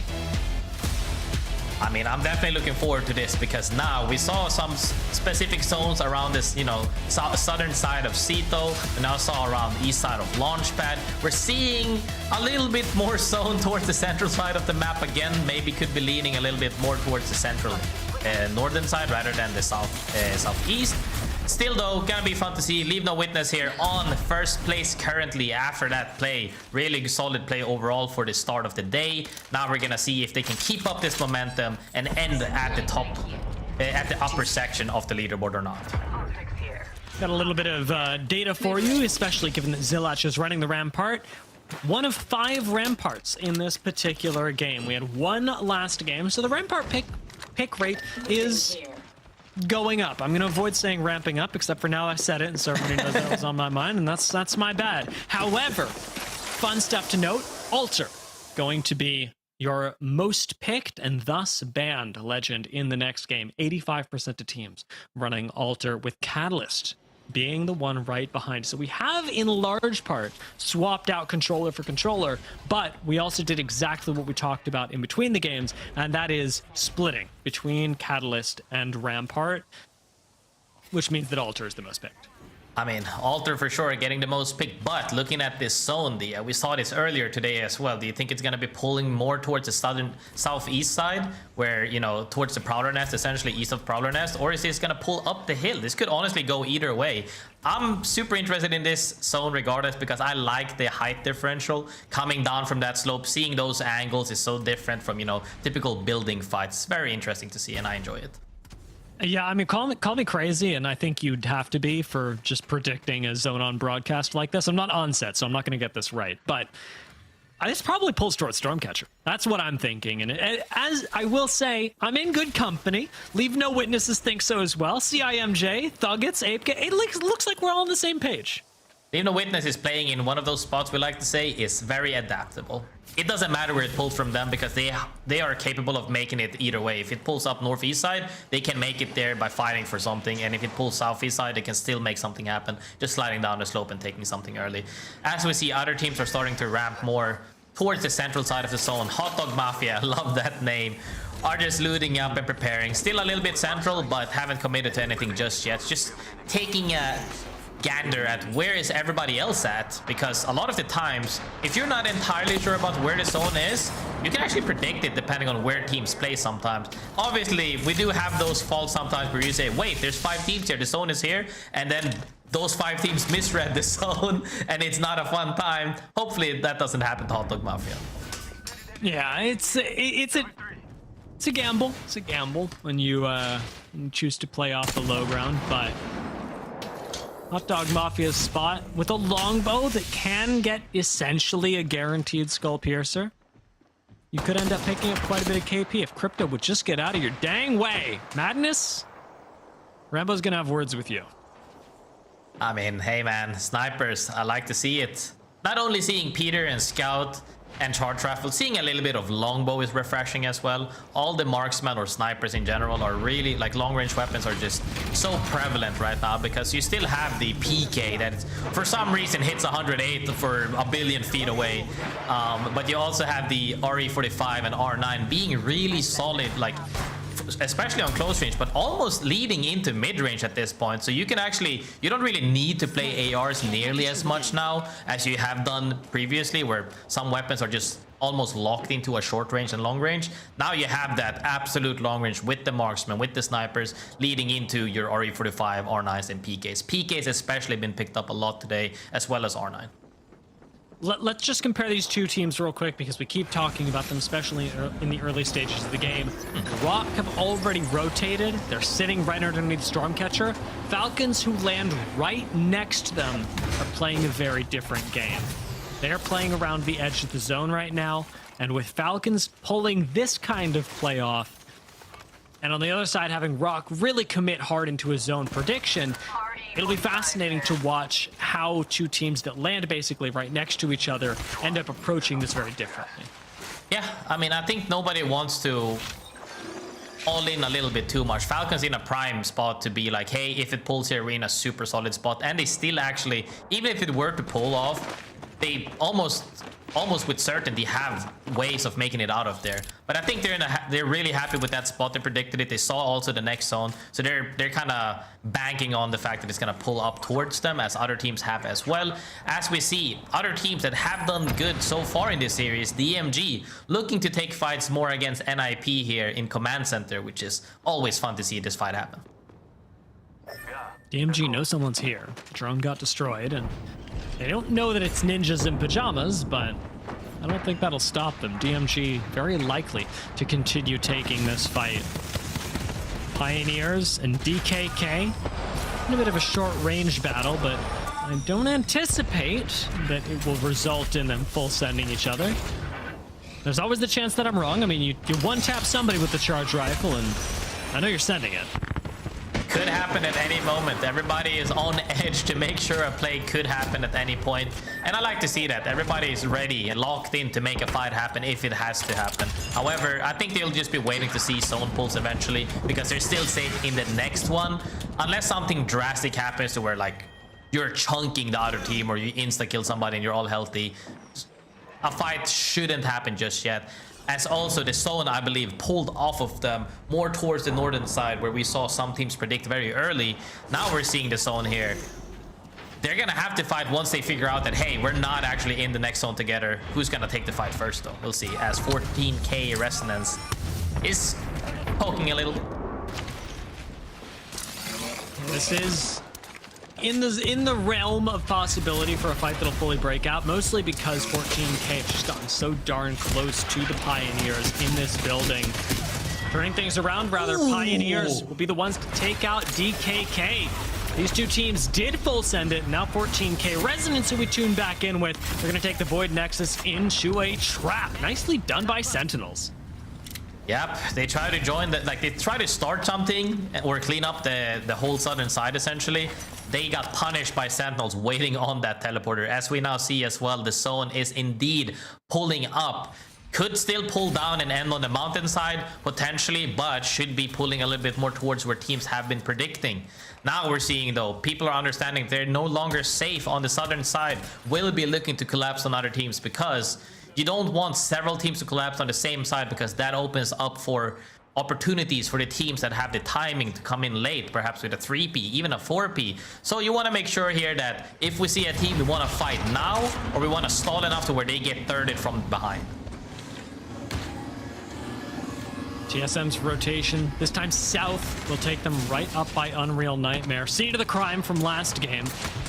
And running a very defensive composition as well, with the altar, of course, being a staple of everyone, but then Newcastle and Catalyst combined. Two very different forms of staying power.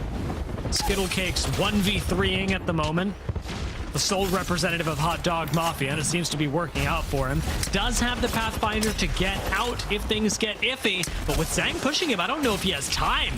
Skittlecakes is going to go down, and it's up to Madness and Rambo to make up for this. They are nowhere nearby.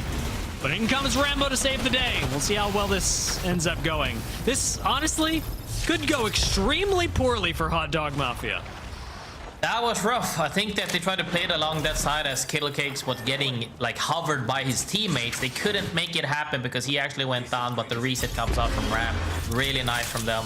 Looking to reset properly before taking this fight because they want to make sure nobody is on their side. But as I said that as well, Nice Guys and Hot Dog Mafia taking that fight and making stuff happen. Zone spammers creeping up on them. Haven't really shown too much presence yet because they're waiting for trades of some sort maybe to see which side do we go. Do we go through the spider choke or do we go through the southern side? Might even go northern side, but highly unlikely as that's uphill. We'll have to see as the zone is about to close as well. An unfortunate demise, but Ninjas in Pyjamas do lose McLovin. Weirdly enough, it looks like an oob timer expired, so perhaps a rotate gone wrong over a mountain, but that's going to pretty severely hamper your chances of getting him back into the game, especially because the death box becomes inaccessible, so you need a crafter, and at this stage in the game, pretty unlikely. Keep your eyes on Ninjas in Pyjamas. See if they get the res, because it'll require a lot more effort than your typical, oh, well, we'll just pick him up because he, I don't know, died to zone or something. TSM, making a quick rotate for the moment, are going to land in temporary safety. Launchpad definitely not where the zone is going, but it is at least away from Unreal Nightmare, who are harassing them otherwise. I mean, they're just taking a little peek here, making sure to see and scout is where our team's at. Is there anywhere we can join in and land safely? You see they're just scouting. Okay, we saw at least one team there, maybe a team in the other building as well. Let's go back and recoup. We still have 1.5 minutes to decide what to do. We're in no rush right now. They're just seeing to see, you know, can we make this happen or are we forced to take this fight against Unreal Nightmare? Set up already, ready to take that fight against TSM. Mythic crate popped, and I like the gold 30-30s in this man, I'll tell you that much. In fact, looks like I'm not alone, as they are preferred even to the triple take. TSM still trapped in here, and a quick follow-up on what we talked about earlier. Ninjas in Pyjamas have in fact gotten the res. They were off on the western side of the zone, as you can see them right now, over by DMG. Both squads, many squads in fact, having to make their way into this next zone. It is pulling up to the high ground, but still significantly south of Stormcatcher. TSM in their own fight up against Unreal Nightmare. Relatively isolated 3v3, but a tense one nonetheless, as Huntsman shuts down Aiden. And TSM, now in a 2 versus 3, need Jet to clutch things up, who goes down immediately. It's all up to Jupiter 1v2, and he might do it! Rails gets kicked, but does not get shut down. TSM instead will fall. Unreal Nightmare, really good trades here. Getting the first down, immediately Gibby bubbling, and then they're trading bodies essentially. Just absorbing damage as a team, making sure that, hey, even if I fall, my next teammate will clean that up. Super solid fight. They got that fight fast enough to where they didn't even get collapsed on by any teams a little bit further in, because this zone right now, zone 3 is about to close, and now it's getting terrifying because this zone is starting to get rough now. Not a whole lot of cover to play, and this is where you'll really see Newcastle teams get ahead. Hot Dog Mafia, unfortunately, very behind despite the Newcastle, as Skittle Cakes expires in the air, Deathbox flying away, and DMG will join them, that time at the hands of the Ninjas in Pyjamas. 14 squads left, so we are in a placement point territory, but just by the skin of our teeth. Also, the zone pulled back south now. All the teams that banked on the fact that it was gonna pull north misread this zone, and it's gonna be a rough time for them to collapse everybody through both the archways or the stairs. And then outside of that, there's 2 more teams on each side. If they go all the way down, there's like 3-4 more teams ready to jump at them. It's gonna be a mayhem from the northern side, as right now we're seeing fight from the west choke as well. Sentinels taking out NIP, super solid. Nobody went down, and they have a spot walking in as well at spider choke.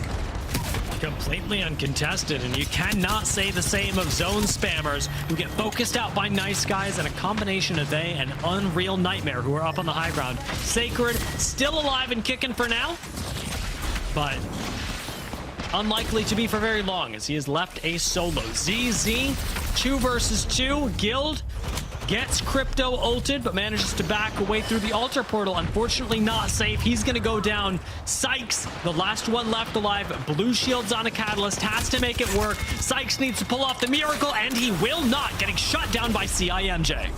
He's been doing work right now. Like, he has 2 kills, but 768 damage as well as he gets insta-ripped by the RE45 and the piercing spikes finishes him off. And now TIMJ is looking a little bit rough in the center of the zone, getting charge rifled by everybody, trying to play that wall as much as they can. Are they opting to go back up? But somebody else occupied their old slot, actually. First it was Sentinels, then it was Rock. But this strategy of sitting on top of the altar portal and just waiting for them to take it back, it's really working out. It's worked out for 2 KP, and Rock are going to get another KP if they're able to finish this off, because Vaxlon has got a knock with the Kraber. Was a nice knock indeed, as Nice Guys, he's been trying to throw down that TP for a while. He finally gets it down, because sometimes if it doesn't land properly, it gets reset. You gotta re-throw that down, as Rock is sitting in a really solid spot. They just gotta defend this now, because we see 1, 2, 3, 4 teams needing to go through the same choke. Which side will they ape? Which side will they evac on? Are they just gonna go down the hill, or are they gonna actually land on somebody? We will have to see, as Falcons is about to evac over. Durags are about to walk in as well. And now THUGGETS fighting CIMJ right now. I believe they're shooting at each other as the zone is closing. Holding my breath as Falcons land as well. Waltzy's got basically no HP, and Zero lands and just doesn't get shot at all. Maybe waiting for the right moment, but Rock do finally take some poke at them. Zero's still alive. And Falcons, even with the very little HP that they have, seem to have made the landing work. Wow, I mean, sometimes timing is all that happens. They survived long enough for other teams, like they needed to take their focus on other teams walking in with the zone. Falcons currently surviving in the middle of the zone, above another team in central zone, as 3 teams on the northern side are about to fight, as Falcons is taking a look to join that fight as well. LeaveNoWitness trying to reset on the northwest of the side, however, going down 2 right now. Our winners of game 2 now find Falcons, who, I'll be honest, are... Oh my god, you do not want to be there!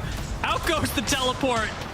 We'll see if Blaze can survive, as he has done for, I'll say, a little too long so far. No sight lines on this Ashe. Maybe he gets the shield cell off.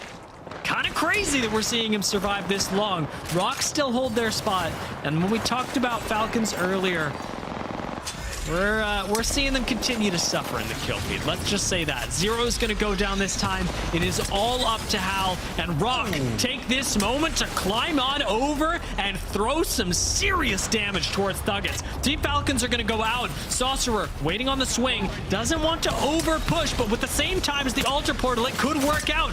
Kimchi ends up going through. Stays alive for now, but Rock back off, playing this extremely safe, as Kimchi on the other side of this fence does end up getting knocked. Deeds gets shot in the back, however, because it's KCP that have come up to pinch Rock in even further. Vax doesn't survive, and unfortunately, hemmed in on both sides. It's Pioneers and the THUGGETS that help escort Rock from the lobby. Durags in the same general area as THUGGETS aren't going to over push for this, holding on to their small bit of ground for the moment. As LeaveNoWitness got pushed out of their spot, Durags are in a prime spot right now to make stuff happen. That THUGGETS are getting potentially a small reset into a duo, I believe. Now seeing a big fighter by Crewbuckle, pumping left, pumping right, taking out a team, and they're in a spot from the eastern side, but more teams are dropping from north as they get collapsed on right now by THUGGETS trying to make something happen. They have a rock that they can survive under, but they are getting inted indeed, as one of them goes down to Kimchi, and they're trying to get some more KP and placement points. Yeah, THUGGETS do just completely send it down the hill onto Pioneers. Crewbuckle's got the accelerator. Much last game, we could see that turn into something, but it'll get shut down pretty quickly by the 30-30s. Nice Guys contributing from the low ground. LeaveNoWitness is gonna go down, and that puts us into a top 5 situation as Durags want to push it even further. There goes the Gibby bubble for an isolated 3v3. The THUGGETS go down, and the Durags, they've got a game plan. Let me tell you, bubble into send it seems to be working pretty well. TP back to their safe spot as well. The Durags are on the northern side of the map at the absolute height, looking to make sure they can close this game out as they're hovering everybody else, needing to fight their way in towards the center of the zone essentially. Durags making a great play right there as they actually re-engage on that duo, sending the trio and winning that fight now as we see Miles Krabering Davis, and now everybody else is collapsing on each other as Riley is trying to make that RE45 sing. Doesn't quite hit anything just yet though.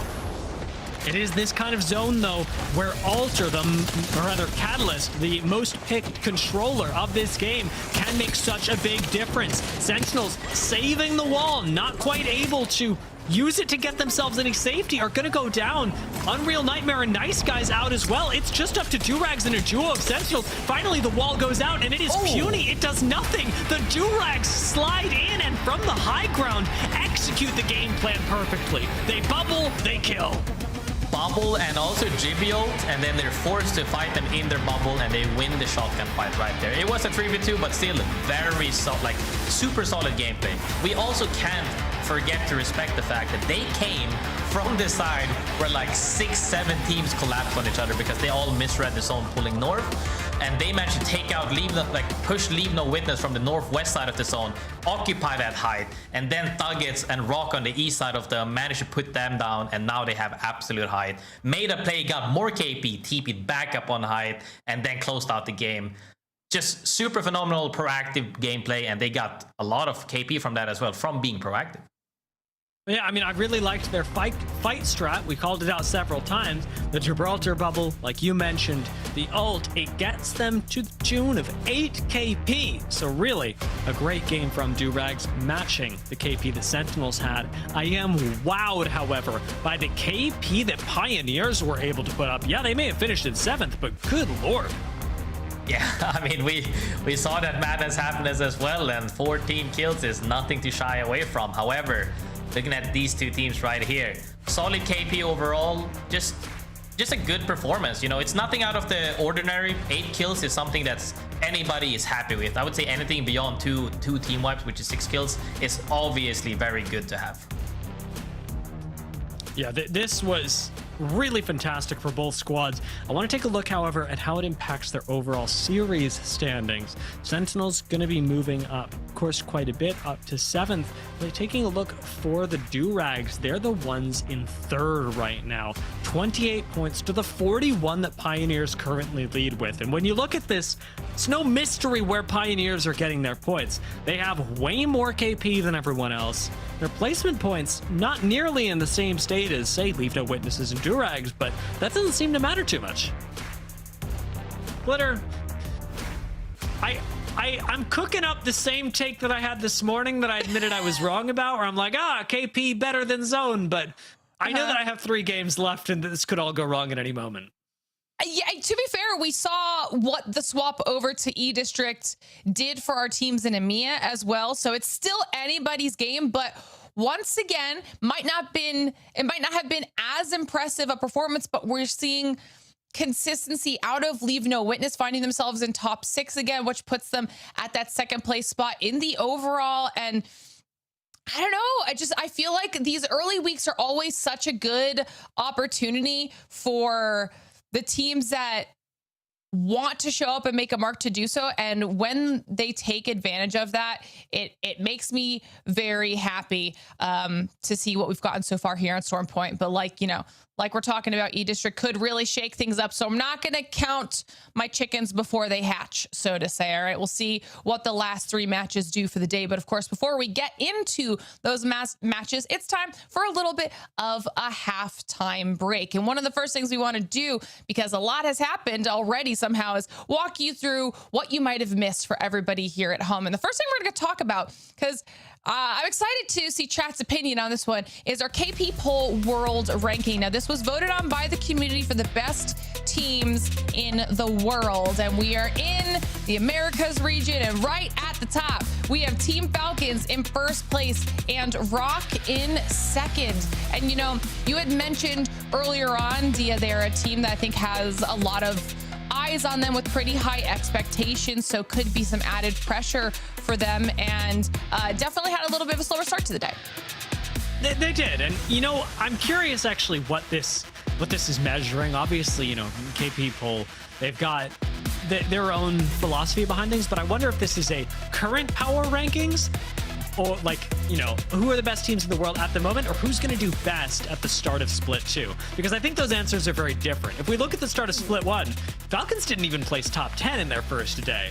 So I don't know why they're number 1 if they didn't place top 10 at the start of last split. In fact, they're not even top 5 right now. So I'm just saying there's some wiggle room here. Just a little food for thought, you know. Chat's going to give us their ideas if they agree with the rankings, if they have their own thoughts on who should be up towards the top. You know, just something to ruminate on. But of course, we're not the only regions that started split 2. We also had APAC North and South diving into their action. So Dia, to start things off, walk me through what happened in APAC North.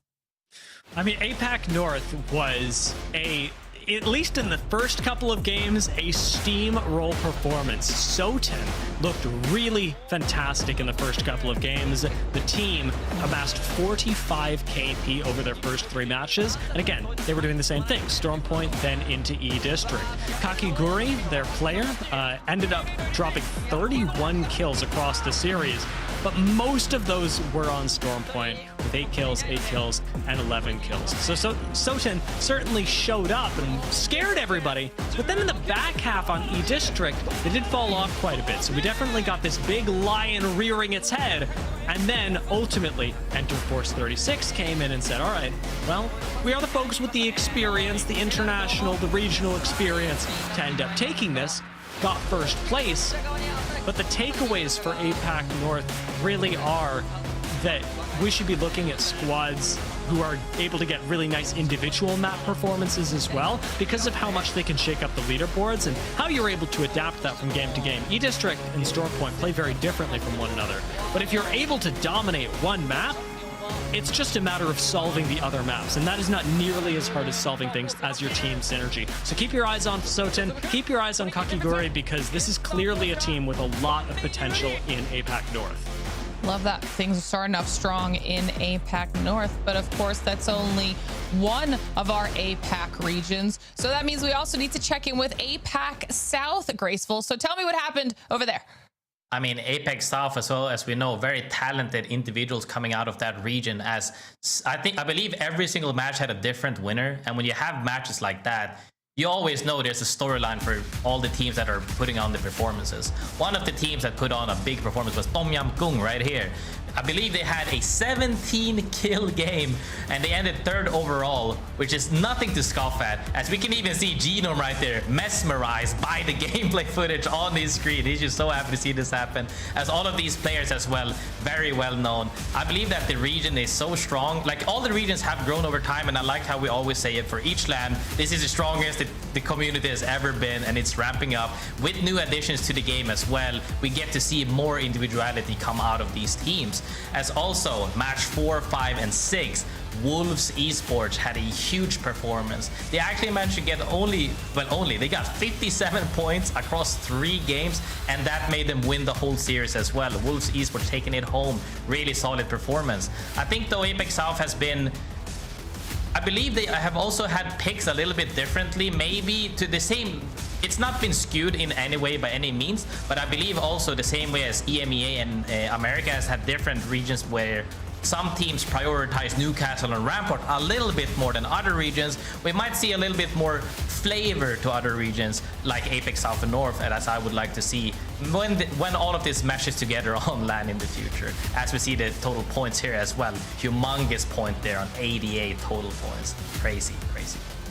And a perfect split for Wolves Esports as well. Yeah, shout out to Genome, of course, for running those watch parties there for APAC South. But at least a nice little recap there, as all of our regions have kicked off for Split 2. And hopefully everybody at home is now caught up on what you might have missed. But we've got a couple more things to talk about here as well. And one of those things, we've talked about it in the past, and we're going to keep reminding you guys, because we need you to remember that Apex launched new social accounts on both TikTok and Instagram, and it's really cool content over there. It's not just ALGS, it's all sorts of additional fun pieces of content with our players. So if you're interested in that, make sure you're checking that out and following to keep up with everything. But in case you're wondering what I'm talking about, if it's not specific to like ALGS competition content, we put something special together for you guys so you can understand what I'm talking about. So let's check it out. 3, 2, 1, go.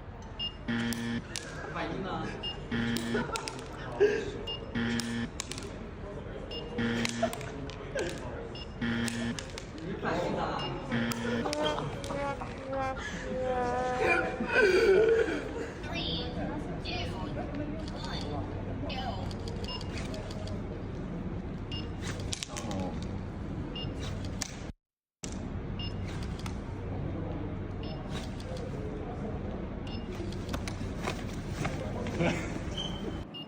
Oh!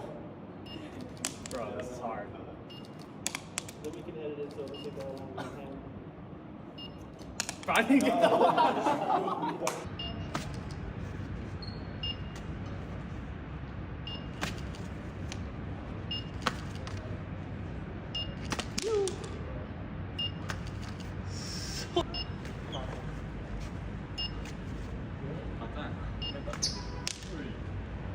Hey, Young Ho.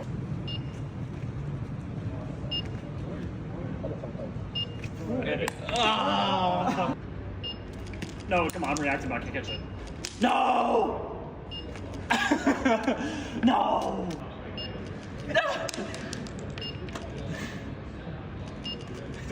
Bro, that's so. Ooh. Okay.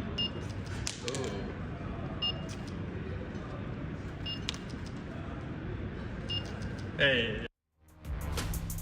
So if you enjoy content like that and more, make sure you're following us, of course, on social media. And if that's not enough motivation, okay, we also have a little Apex coin giveaway going on right now on Instagram and TikTok. All you have to do is be following our accounts and comment hashtag ALGS giveaway for your chance to win. And there will be more exclusive giveaways on those platforms to come. So make sure that you are checking that out so you don't miss out on all of the cool free stuff you could be getting here as well. Now, we've got 3 more matches still in store. We mentioned we have a new map we're diving into. So Dia, it's time for you to take a break, go rest, and watch and enjoy the content while Graceful and I get things going for E-District. Graceful, new map.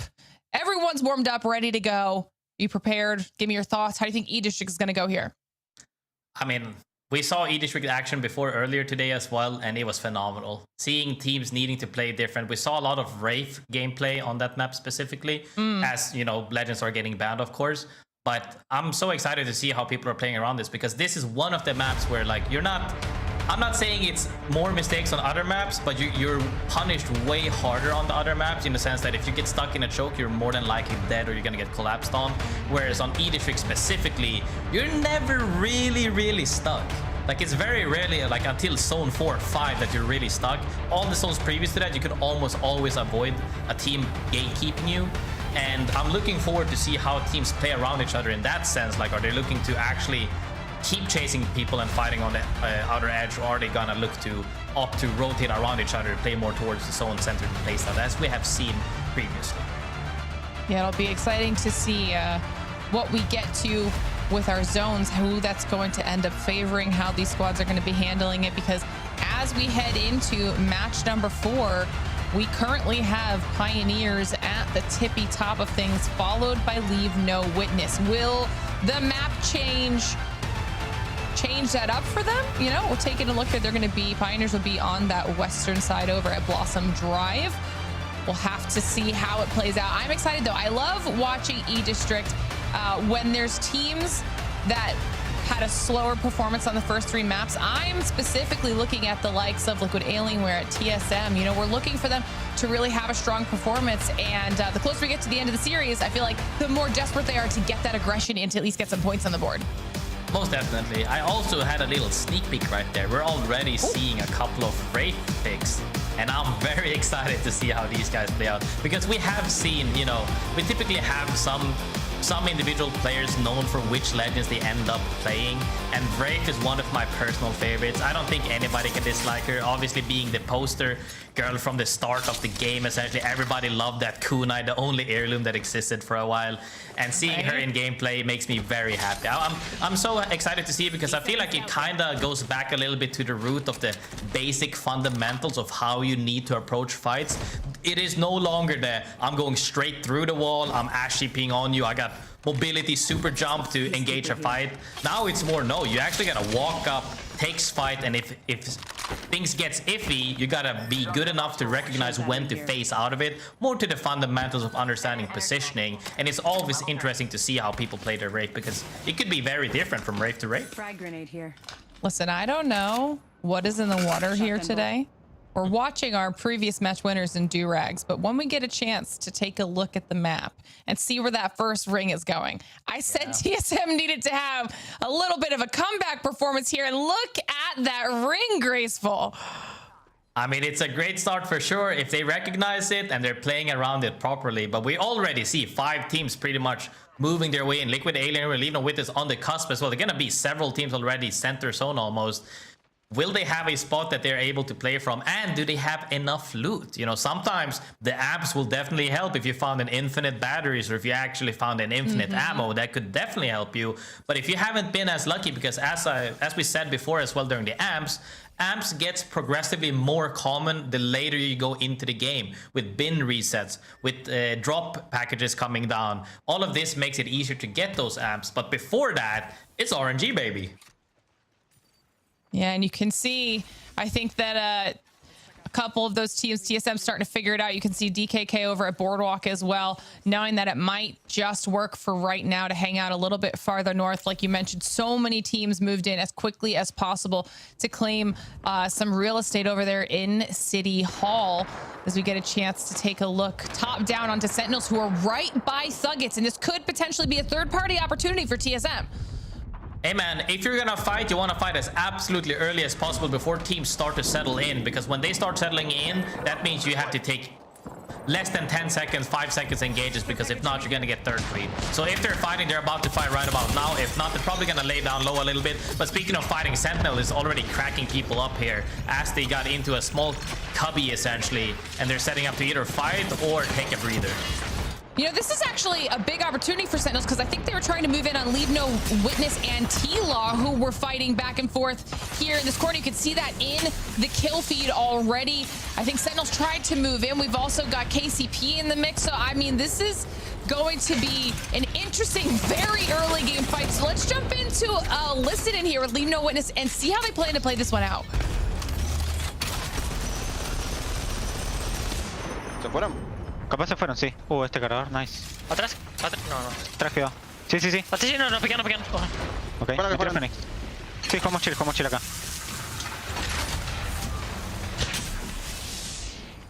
Ese team hizo cálculo, pero siguen ahí, me parece, Sí. Otro team allá. Cuidado. Phoenix. No. Vamos como el culo acá, creo. Chill, tenemos que dejar de estar focus. Voy a picar. No está picando. Le deberían picar por la espalda igual a ese tipo, ¿no? Sí. Conmigo safe. Muchas nades. Estamos bien. Va a picar. Vamos a dar otro Picando derecha. Vamos a pared. Safe me. Que ni les piques. Nos están tomando ángulo igual, los de allá. Safe me. No, close. Pone una pared para las nades, para allá. ¿Me safe de todo? No tengo. Ok. Resetea cooldown. No tomes tiro hasta que tengas las paredes. Están todos con rifle carga. Hay un tipo...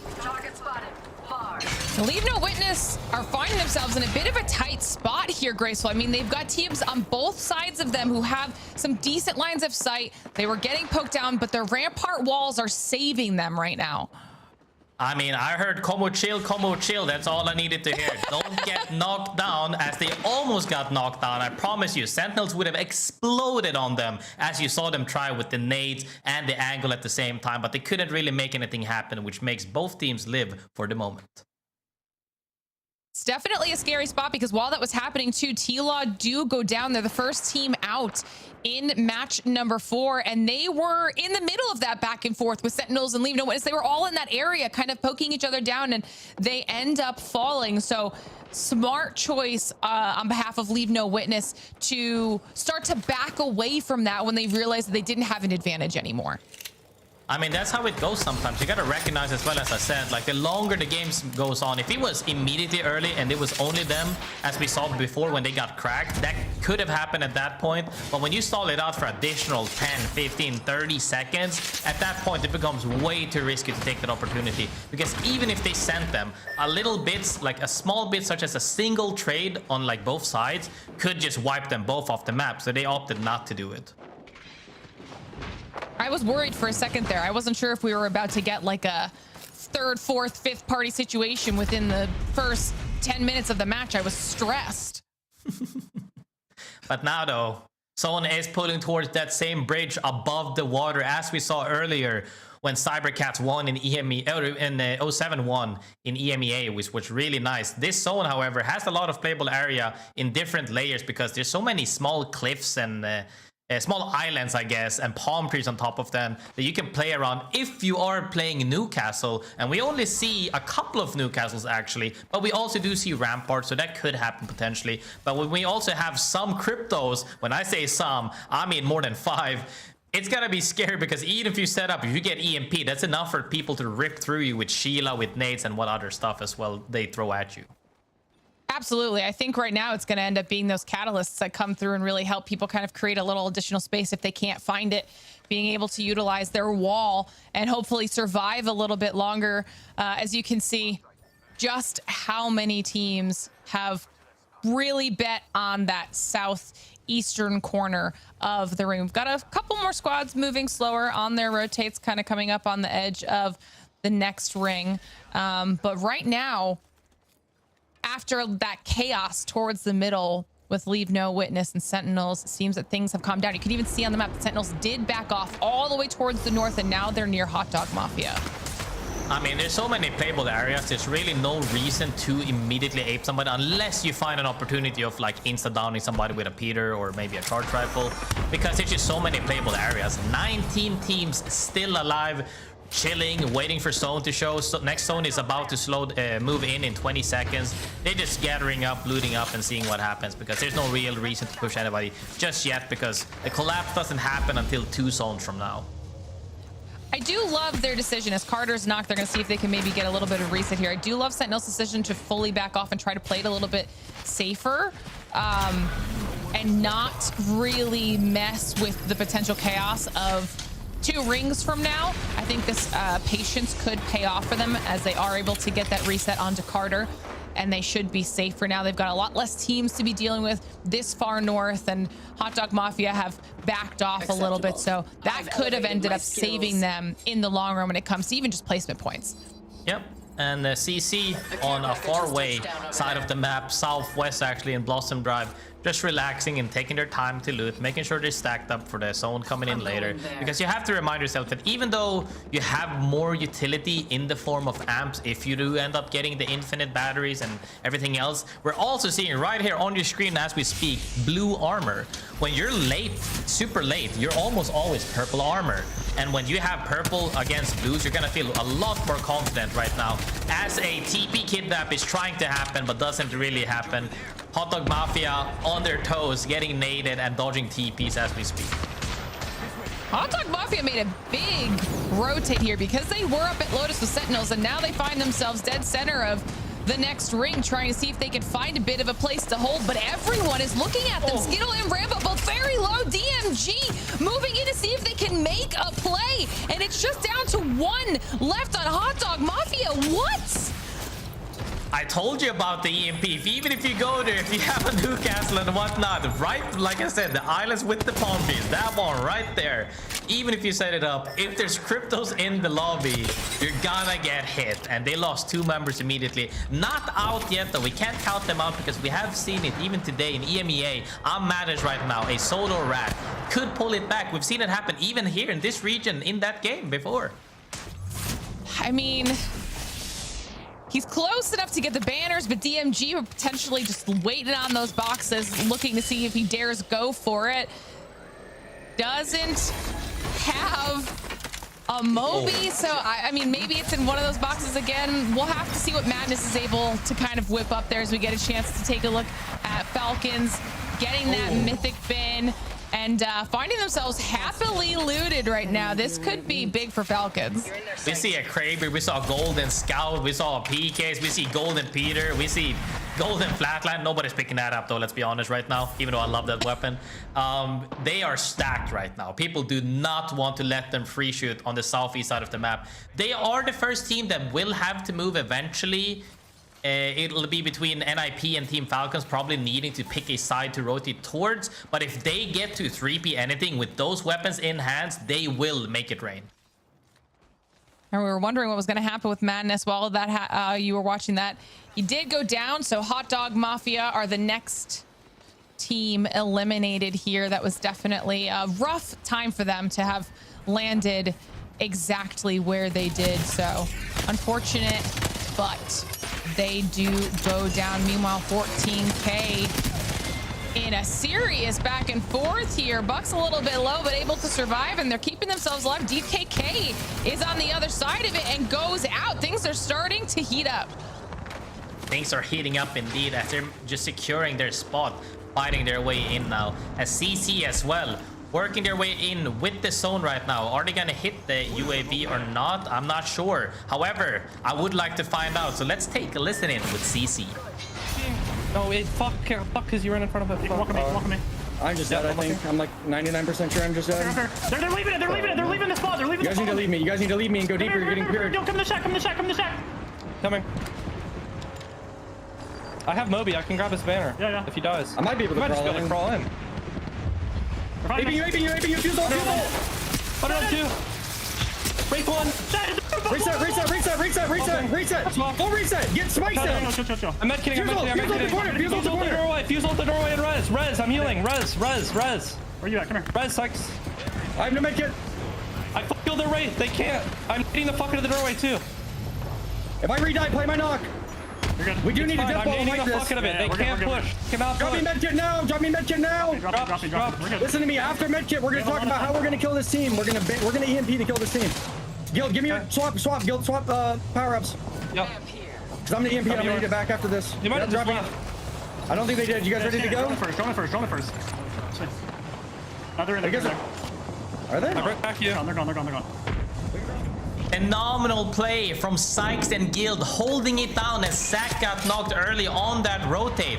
Playing that double PK, jiggle peeking, making sure that they shoot together was huge for them. And then calling that Comm of don't push, reset. They get that whole thing even pre-planned immediately after. If they're here, we're gonna EMP and fight them. However, the team managed to run away as they did not want that fight anymore into a 2v2 with that reset.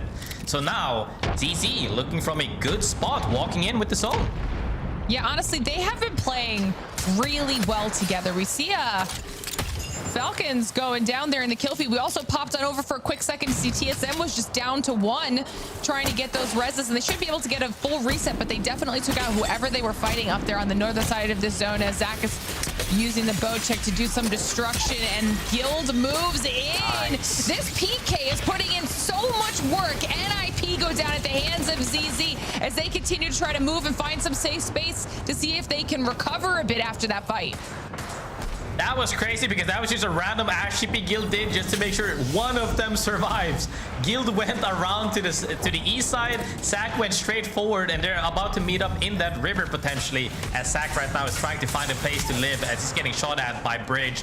Triple Peter with Piercer. There's really not much you can do to survive. Guild, however, still trying to get some points on the board as he gets a down on Bursty, but they should be able to get, he gets that third, another KP on the board as he goes down, lands on a team, gets a couple PK shots in, and even a down as he falls short.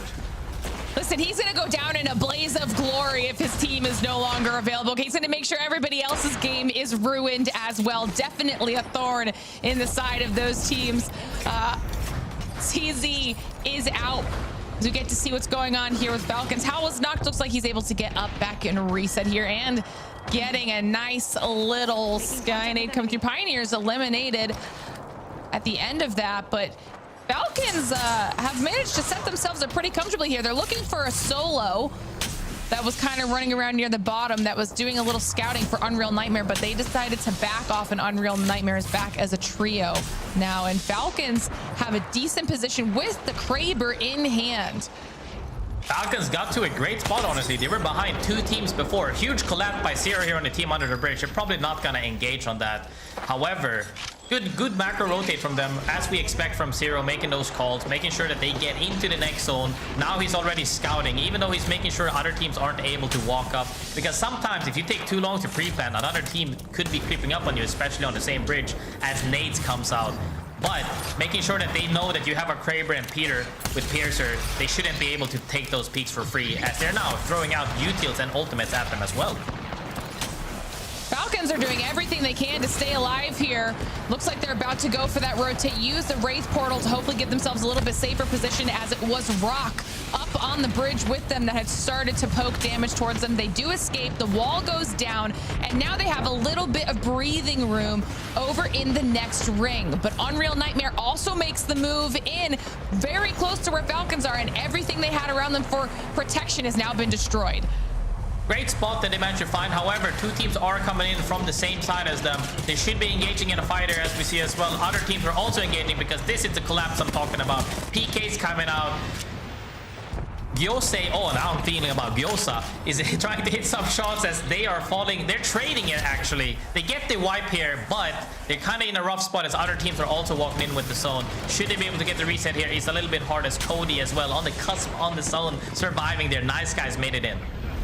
Falcons handling this right now is absolutely insane. They've been avoiding Unreal Nightmare and everybody else. 14K Durags eliminated while all that chaos is happening, and now we're trying to see if they can still survive. Waltzy does go down, but Hal's on the low ground and might be able to see if he can get a bit of a reset. TSM, unfortunately, do try to peek over and see if they can maybe clear Hal out as well. But right now, the knockdown shield and this angle is kind of working in Hal's advantage. Will he be able to survive, or will TSM commit and clear them out? They're not letting them peek for free. They're trying to do everything to stop that rest, and Hal is trying to do everything to stop that as well. Jet finally finds the pick on Waltzy there with the PKs, as they should be hitting whoever is trying to rest. Hal goes down really low, and if they should clean this up or not is gonna be decided right in the second. However, right there, they don't get to climb for free. Huntsman on the other side of that is making sure behind that Sheila, behind that ramp wall, that hey, if you guys are climbing, we're gonna take some shots and see if we guys can make something happen. As right now, Falcons gets eliminated as team collapse on them from both sides. It was definitely an eventuality, but like you said, every peak was costing a little bit of reciprocated damage from the teams across the way. TSM able to clear them out, and now they're looking towards the rest of the squads as we get to see Rock here using this wall for a little bit of cover. But you've got Unreal Nightmare in the mix, Nice Guys in the mix, DMG at the top, and CIMJ off on the side. Everyone looking for a pick that they can maybe clean up. There's not a lot of space for cover as everyone has to collapse while this ring is moving in.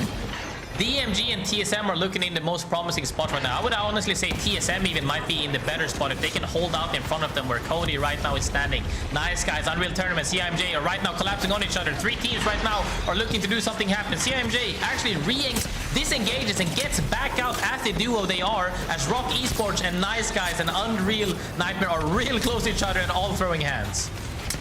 Just looking to get some full kills here, trying to get one more cleared out onto Cody. Rock is in a rough spot. Nice Guys eliminated. Like you said, TSM still in a relatively comfortable position, trying to see if they can clean up any of the chaos that's going down right now. They've got DMG right in front of them, CIMJ in front of Rock, and Rock's able to clear them out. Rock has given themselves a little bit of breathing room with Unreal Nightmare across the way, and this could be an opportunity because Unreal Nightmare took the Wraith portal. We saw one of Rock members get knocked earlier, but right now we see TSM versus Rock. It comes down to this fight here. TSM, Rock, and DMG. Who's going to be aping each other first? DMG gets eliminated by TSM, and Rock had that wall. They're playing around their cat wall and the Qs from Newcastle as they're getting 2 downs with the Stinger Bolt indeed. And now it comes down to a 2v1 with the PKs, but this should be an easy cleanup for this team as Rock Esports takes game. Rock Esports being as healthy as they were heading into that final fight with TSM is kind of crazy, considering just how many teams were all clustered up behind various new castle walls and shields and cat walls. I mean, that was played so well by Rock. I could see where they were, while the community put them now at the top of that whole leaderboard. You think that's a number two game is what you think? I mean, we did see a little bit of a fluster right there from, I believe, Vaxlon got punished by dropping down there to see if he could close out the fight. But getting those resets, reaffirming that, hey, we're here, we got this reset mentality, and then they managed to re-engage and win that last 3-3 is great from them. Not to mention, just gonna throw, we're gonna see it right now. Let's pull up the match results because I need you to see the KP here, Graceful, for Rock, okay? 16 kills, for that win to get a total of 28 points towards their overall. They were just destroying people. They point sponged the majority of everything that was available. This is absolutely crazy because I always like to talk about averages, and if you can average 5 points, 5 to 6 points to be safe, but let's just say 5 points on average, 30, you know, after every game, 6 games to get 5 points each, they got 28 in 1. That frees up the remaining games to make sure to just secure top 5 or top 3, if anything, from that one big game. And as we saw them as well, they were navigating really well throughout that whole game, throughout the clusters of teams on their same side collapsing. And if they can keep doing that into late game as well, we're seeing them at top 2 right now. Top 1 isn't that far off. I mean, an almost 7K damage game as well. That was quite the performance on behalf of Rock, and it catapults them all the way up the leaderboard into 2nd place behind Pioneers. That was a very big game, and we said there was the potential for E-District to really shake things up, and I think Rock really capitalized on that and has now set themselves up well heading into these final 2 matches. Of course, before we get into those final 2 matches, we're going to send it to one more short break, so don't go anywhere. You're watching the Apex Legends Global Series.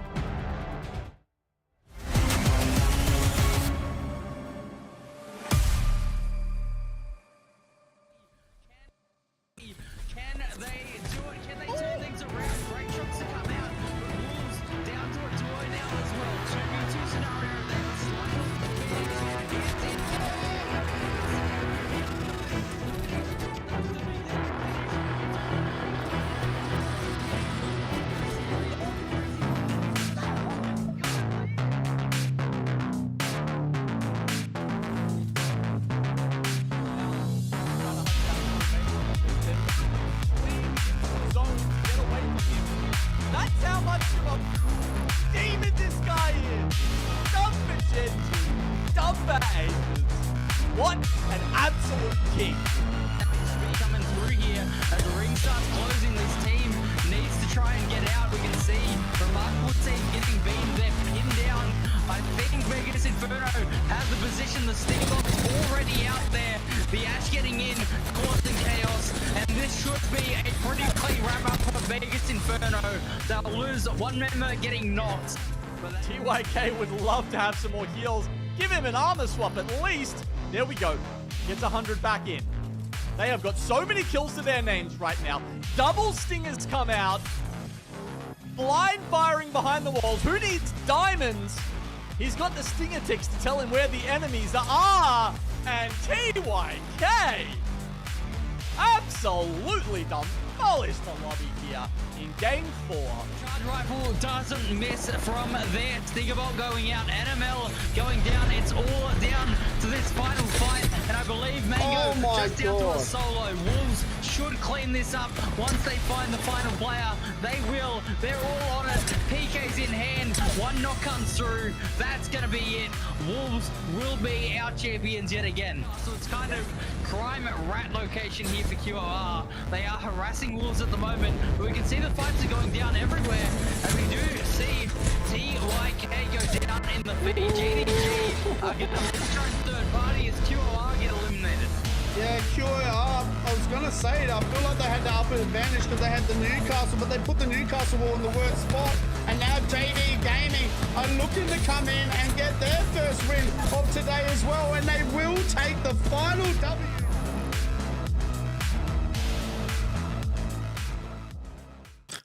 Red Bull is the official energy drink of the Apex Legends Global Series.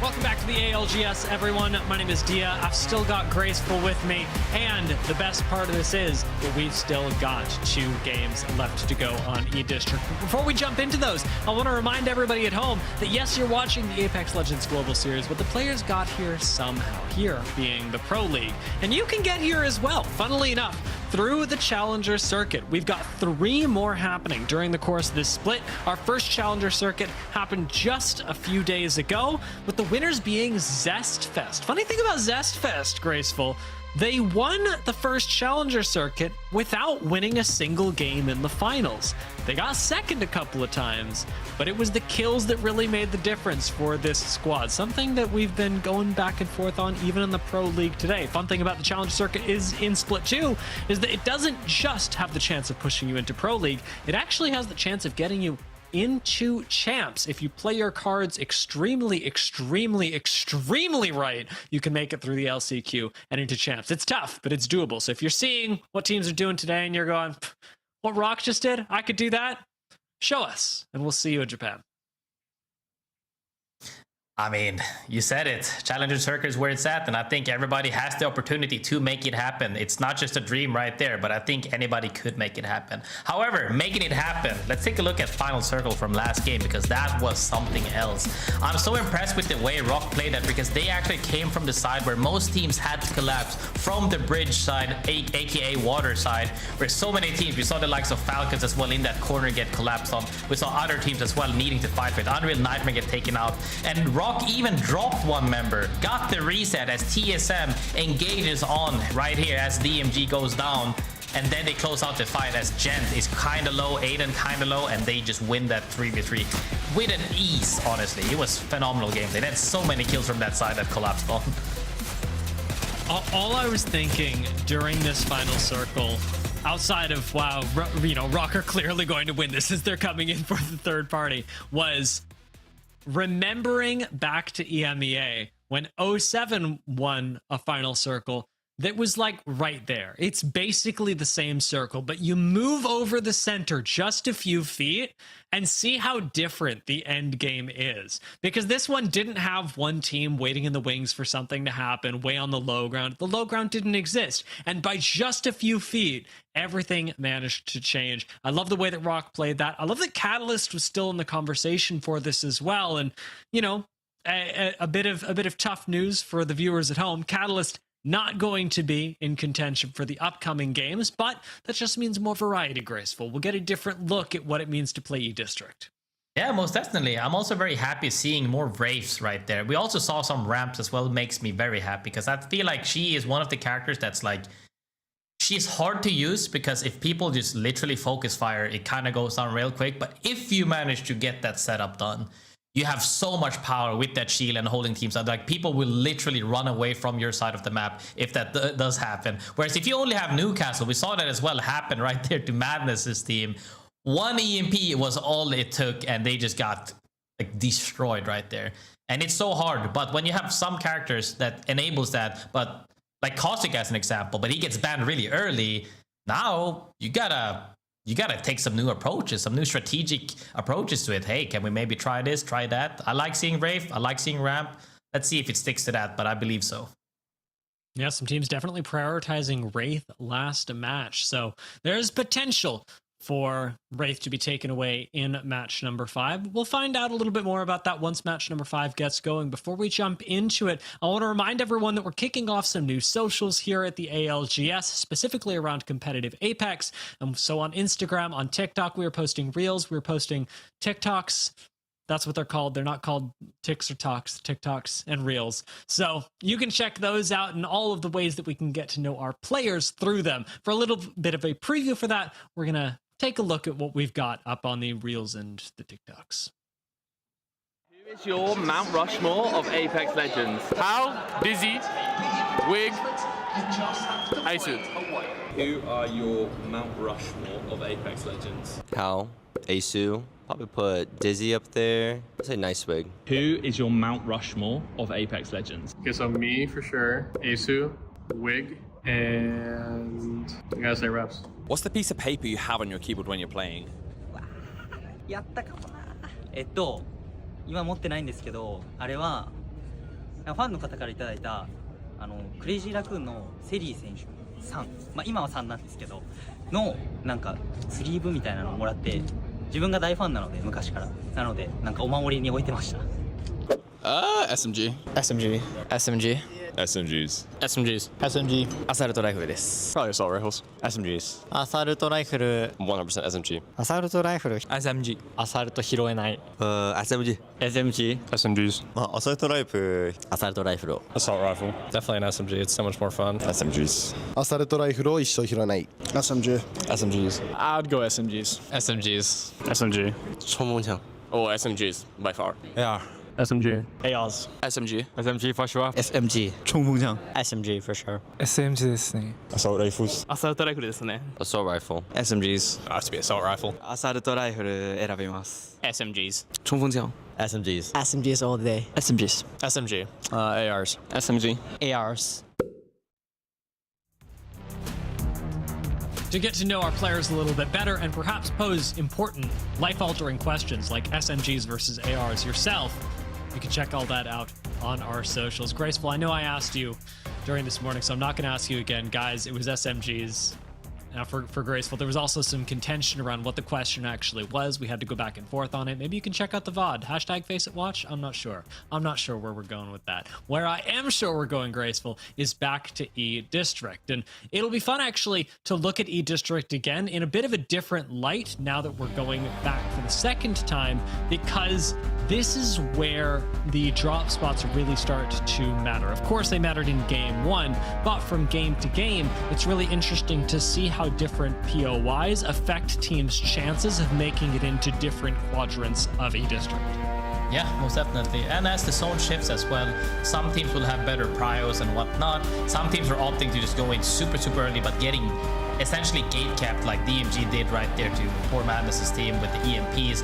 It's all about timing, honestly, because you have to make sure that if you get stopped very early and you run into, like we saw the LeaveNoWitnesses and Sentinel scenario, where you're both stuck essentially on macro because you're in that small period of time where we could fight, all the teams aren't here yet, but it's a little bit risky, and then it kind of like stalls itself into making those plays. Those are the moments that we're terrified of, because it becomes so risky when it's been extended for too long of a period of time. Now we're looking at 3P, 4Ps. But if you go way too early, it's kind of the same thing where you just get inted because they know there's nobody here. So finding that sweet spot for the timing of where the zone on the map is, as well as where you're dropping at with your looting route, is a hard thing to do, and that's why macro is so important.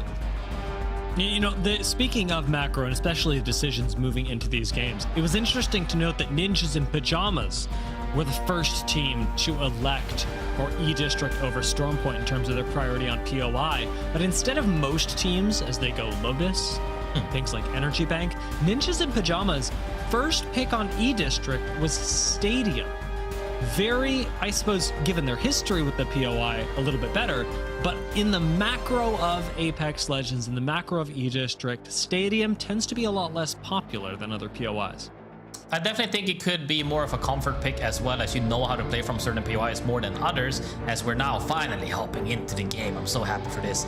But I think that, honestly, comfort pick is important, but I think the next level way, which we have seen some teams actually do as well, as the active zones in the game, I keep talking about this from land to land, there are certain active zones every single patch, and it changes it changes after a specific amount of times, and you will notice, oh, there's all the zones in Lightning Rod, we no longer see that, now all the zones are somewhere else.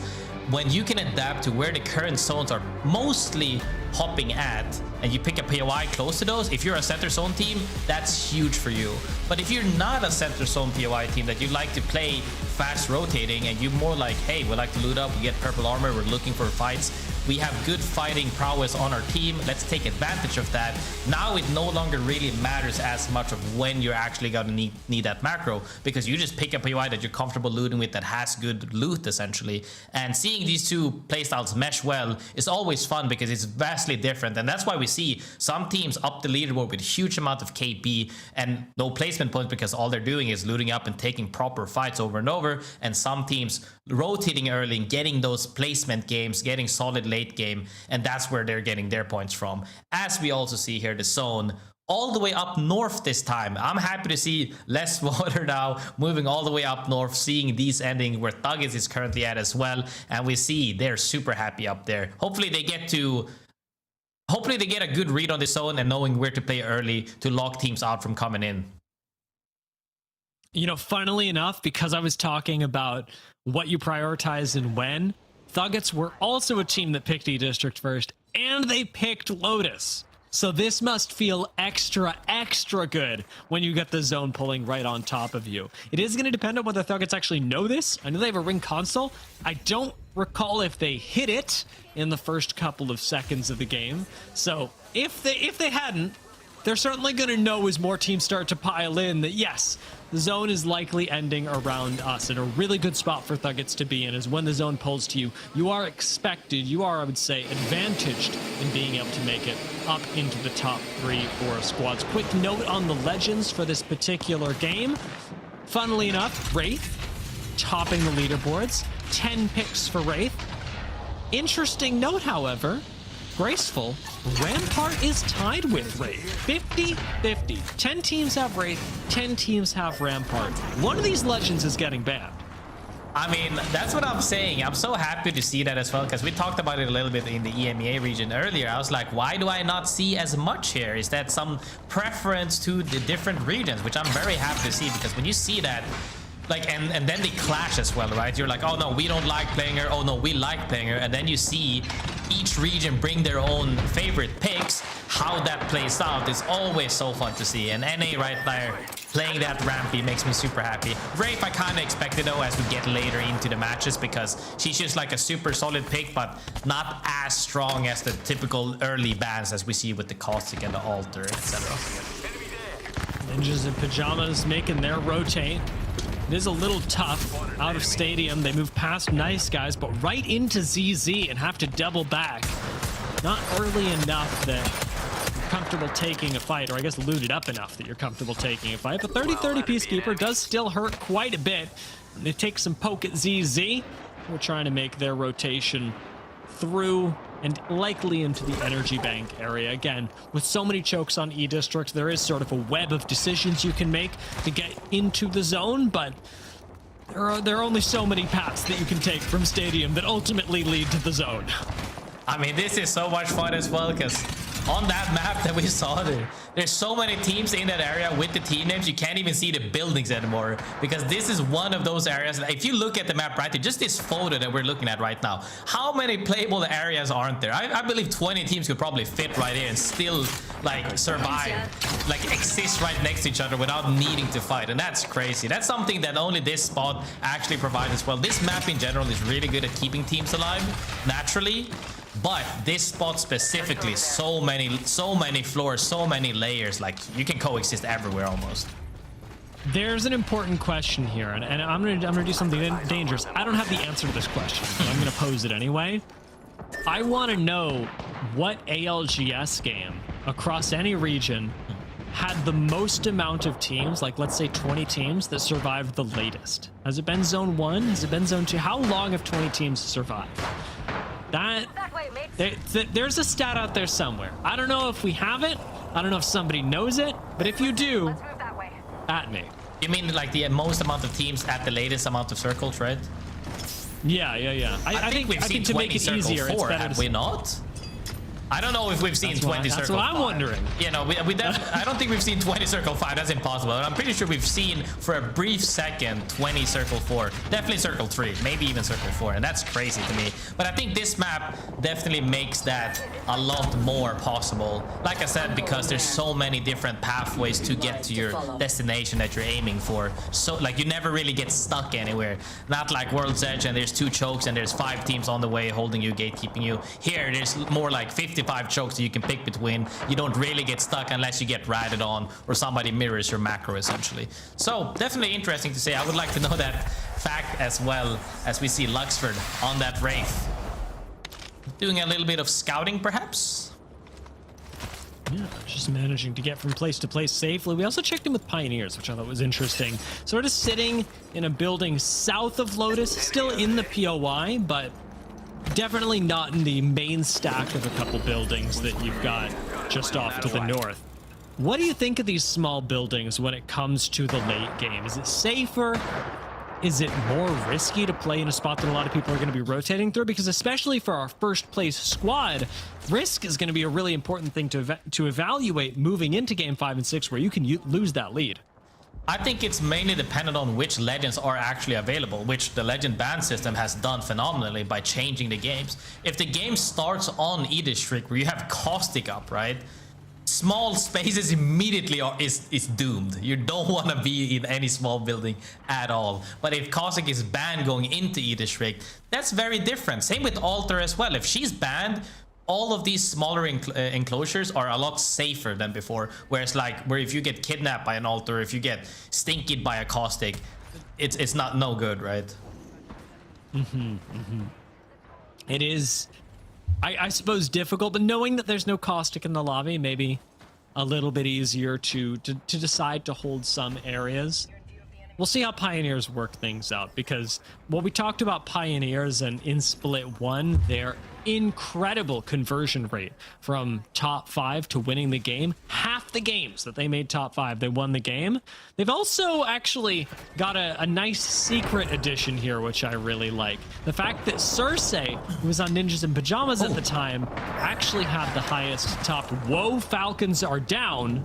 Whoa, Falcons is out. Whoa. But they're not just out, they're out to DMG, who has been playing so consistently throughout this series, have they not? Great game 1, solid game 2, okay game 3. All of these games have been consistent, and they're also in a good spot to make stuff happen for this game. Taking out Falcons for the starters, definitely nothing to shy away from.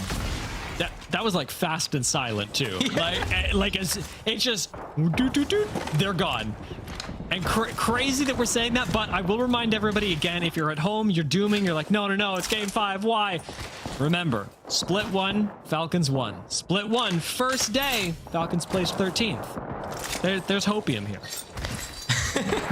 There's hopium indeed, because at the end of the day, you got so many games to play. You got, several more days to come. Even if you have a rough start on the first day, you got a couple more days to run, to get warmed up. After game 3, however, you need to make sure that you get some more points, because you do not want to make it happen to where you need to win days essentially to make it. You want to make sure that you're kind of in a comfy spot with a good top 3, perhaps, maybe one of the days. But nonetheless, people are getting warmed up because Ninjas in Pyjamas got absolutely shot at through the air, I believe, and now they're getting aped by Rock. As with that Sheila and Ramp, as we talked about, Newcastle Sheila combo, they are running it down, and Ninjas in Pyjamas gets knocked out. Rock pop out, they collect the kills, and they go, yeah, my job here is done. They're not even checking the boxes. They expended so few resources to actually win the fight. With the double knocks that happened already, I mean, it's disheartening, but at the same time, you can't help but look at Rock and go, you know what, that's impressive, and you've clearly got some discipline to jump back in. Quick trade onto Keon does unfortunately take him down but not out. Still Resable, or 14k Resonance. They've got a little bit more difficult of a journey. Luxford just gonna stick this res out in the open, but does not get punished for it. 14k Resonance. The resets largely being enabled by Nano right now aren't exactly going to be the things that win them the game. These nades could be the thing that lose it for them, though. Nice swing by Noct, and all of a sudden Nano is down. 14k Resonance, despite the res, have gained absolutely no ground. 4K Resonance got the thirst in the beginning, but now Nano gets thirsted. It's down to a 2v2 as Luxford gets cracked right here, looking to rebat that up. But that swing, huge play from them. They naded and he swung on the nade. He probably didn't even hear the footstep because it was so well timed. As they're trying to get a rest, actually, do they get it off? It looks like they actually got it off, and they're looking to reset. However, a crack comes out from Luxford. Can they make this play happen before he falls from the ship? They need to do something now, because otherwise it's going to be a 3v2. Ooh, Luxford playing the outside of the bridge, playing greedy just to make sure that he's got the ability to become invulnerable. Luxford goes for the 85, but gets shot just in the nick of time. Keon comes down with the Peacekeeper and makes sure he meets his end. 14k Resonance now in a 1v3. No way they're winning that, and they go down. DKK pull off the successful reset, but a third party could change all of that. Zone spammers from afar starting to close the gap.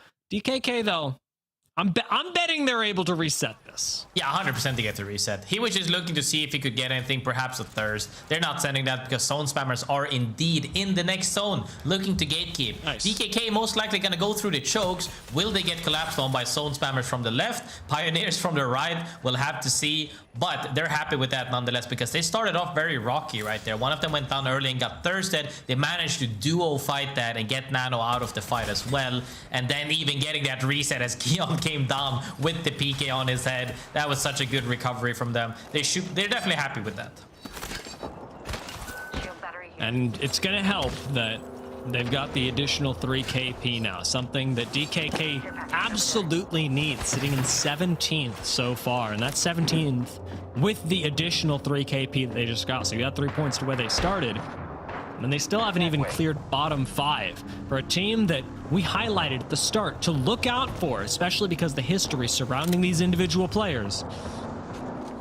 It's a squad that I'll say very much needs the next 2 games to go right, and this one could be the start of something big. DKK currently unbothered around the edge of the zone, and I'll say the same for Hot Dog Mafia. The difference being Hot Dog Mafia have the next zone pulling straight to them. Hot Dog Mafia is definitely in a better spot to make something happen, but they're about the same spot on the leaderboard. Both of those teams need this game and the next one to get anything out of this series if they want to, as Pioneers also currently in a spot to where they have to move quite far. Are they gonna go inch by inch, because they do not have a Wraith, but they do have an Ashe. Top of the leaderboard, Pioneers, like you said, with the Ashe, can make 1, maybe 2 portals happen. But they're still going to be extremely risky, especially with the density of squads. I know we were talking about records, who ended up holding them 4 squads alive, but 17 squads alive this late into the game. Zone 4 is no joke. DKK throwing out some nades. Are going to take the portal for an off angle here, and it's not just a Wraith. Everyone follows in on Noct, and while Sang gets away, Biddy is absolutely not going to. Nice guys get taken out, and DKK have some killer action to make it happen.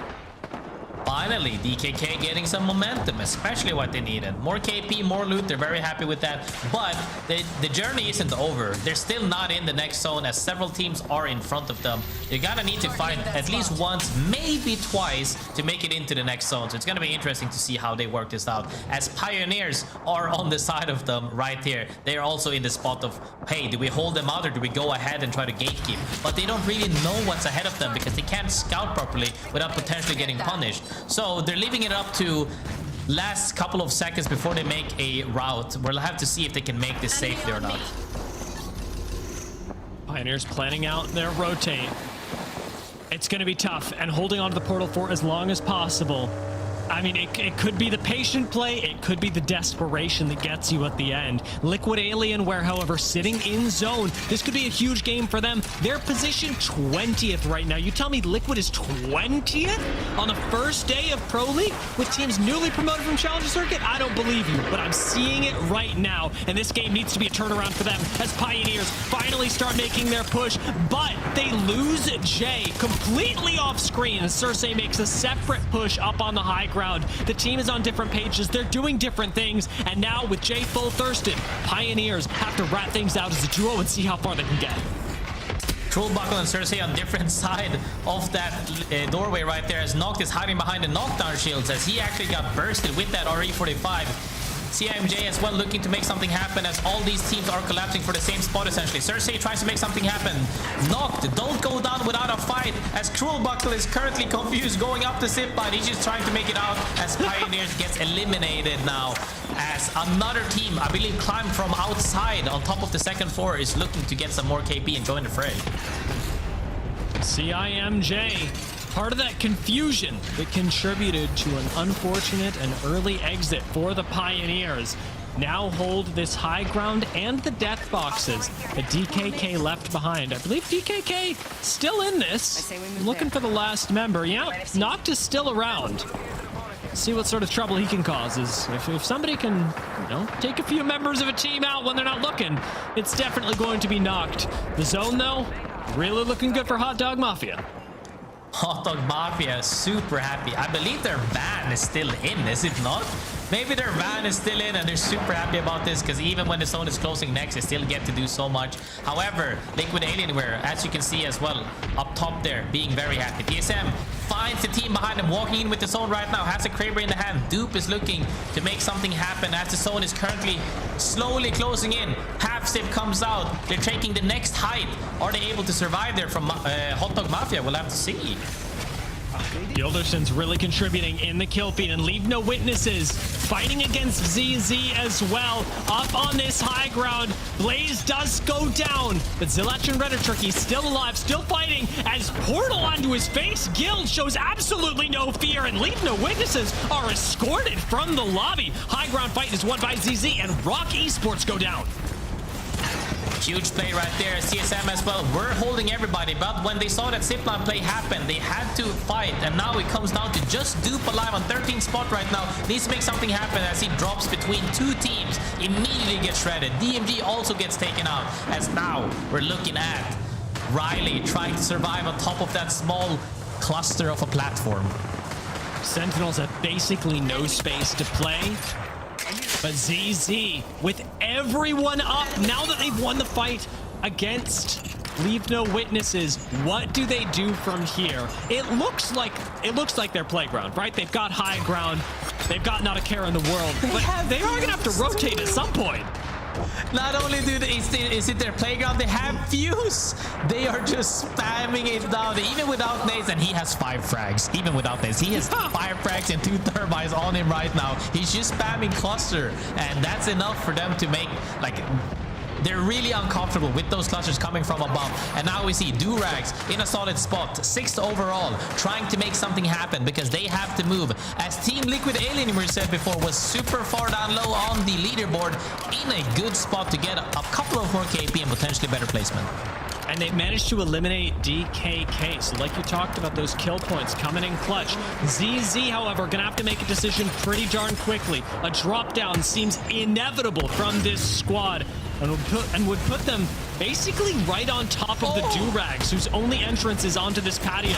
Team Liquid playing underneath have got all the time in the world, but Guild is the one that puts the pressure to him. ZZ dropped down, and ZZ changed the course of the game, taking Hot Dog Mafia's space. Guild goes down immediately, however, as Sheila cleans him up, and Zach heads for the hills in the hopes of finding a mobile res later. They've already put it down, and on Crypto, Zach can make this happen. Liquid Alienware go for the push to finish off Ape Gang, who got aggressive enough to finish off ZZ. We're down to 3 squads. Liquid Alienware and Ape Gang are fighting, and the Durags from back where Liquid Alienware came from have now executed a very clean sandwich. Liquid Alienware is in a great spot here. Durags has to move first. Whoa! Now, are Durags gonna collapse on Ape Gang or not? They will indeed. They're all on the same spot here. Looks like Liquid Alienware could close out this game as long as they are patient. We'll have to see. Eth picks the fight. Eth gets enough of an opening for Durags that they all commit onto Ape Gang. Liquid Alienware are the only ones in this building. They're watching it all go down. Ape Gang fall. It's 3 members of the Durag, but it's 3 broken health bars on the Durags. Liquid Alienware commit, and again, with 3 Peacekeepers, Liquid Alienware will go from last place to finding a win. Last place jump from that position. That was great because they actually capitalize on the fact that CC dropped from absolute height onto Hot Dog Mafia with those plays. Huge play, by the way, but it did get immediately collapsed on by Team Liquid right there, fighting for that god-winning spot. They're literally just taking a fight for winning the game, essentially. But that last 3v3 wasn't free by any means. That was a tough fight. But they managed to lock it down and close out the game. And that really shows where they're capable of all of this. They might have had a rocky road leading up to this point where they were on the bottom of the leaderboard. But now, that's a good start to at least push themselves up a little bit more closer towards the top 10 area. Yeah, this is the game that Liquid needed, because like we talked about, even if you aren't able to make it all the way to a win, every game counts because these are contributing to your overall standings during the course of the entire split, but then also during the course of the entire year to the champs points that you're able to get. So giving up 1, 2, 3 spots on a day may not seem like much on paper, but it can really add up over the course of a limited amount of opportunities during a double round robin. Great game from Liquid Alienware, and I really want to see where this puts them. But before we do, fun stat. Liquid Alienware, I just looked at this on our stats sheet. I was like, I never look at ring damage, whatever. I scrolled over.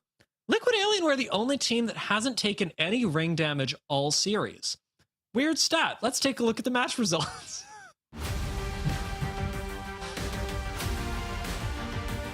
That is Liquid indeed. Alienware currently in first. I know you were wowed, Graceful. You were like, I don't even know what to do with this. 18 points for them. Durags, 18 points, a few more kills, and honestly, really nice positioning from Durags. I think they played that really solid, actually, because they came in late to wipe that team up, Ape Gang, even though Durags actually had to move first. But the hardest part is that when everybody is proactive, it actually opens up for a team that is the least proactive, which is crazy, right? Normally what you end up having is that teams are just walking kind of with the zone, and the teams that are gatekeeping tend to just mow everybody down. But when you have people hungry for plays like CC, that opens up for Team Liquid to wipe them. That opened up for Ape Gang to try to off-angle them. That opened up for Durag that was actually out of the zone first. If both of the teams played passively, now shifted for them to getting the second spot is just so funny and interesting to see how these games play out, because it's so different depending on which team are in the lobby and which teams are making the plays. As the top of the leaderboard, top 6, wow, very close. And Durags really slotting in there quite nicely. It's been 2 games that they've managed to place top 3, but that's enough with the kill points that they've got on top of it to push them into second place. ZZ right behind them, Rock in the conversation as well. Really scary top half of the leaderboard, but clearly with Liquid winning last game, still plenty of room for surprises to appear as we prepare for game number 6. We are going to take a very short break, but we will be back with the final game of the day.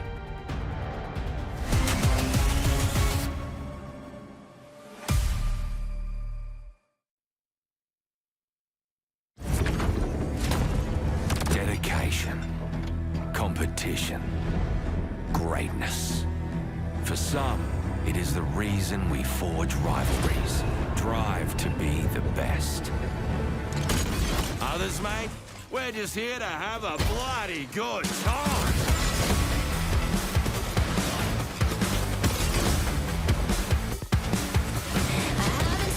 Oh, yeah.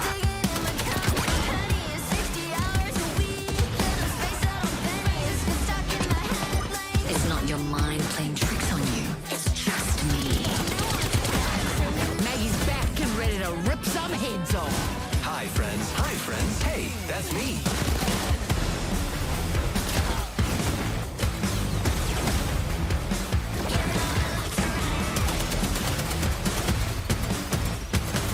A new game that brings together matchsticks and gunpowder in bloody matrimony. Wild card. Tickets on sale now. Things are about to get cooked. Legends were harmed in the making of this commercial. Intriguing. You have my attention. You're welcome. Time to see if all those drills have paid off.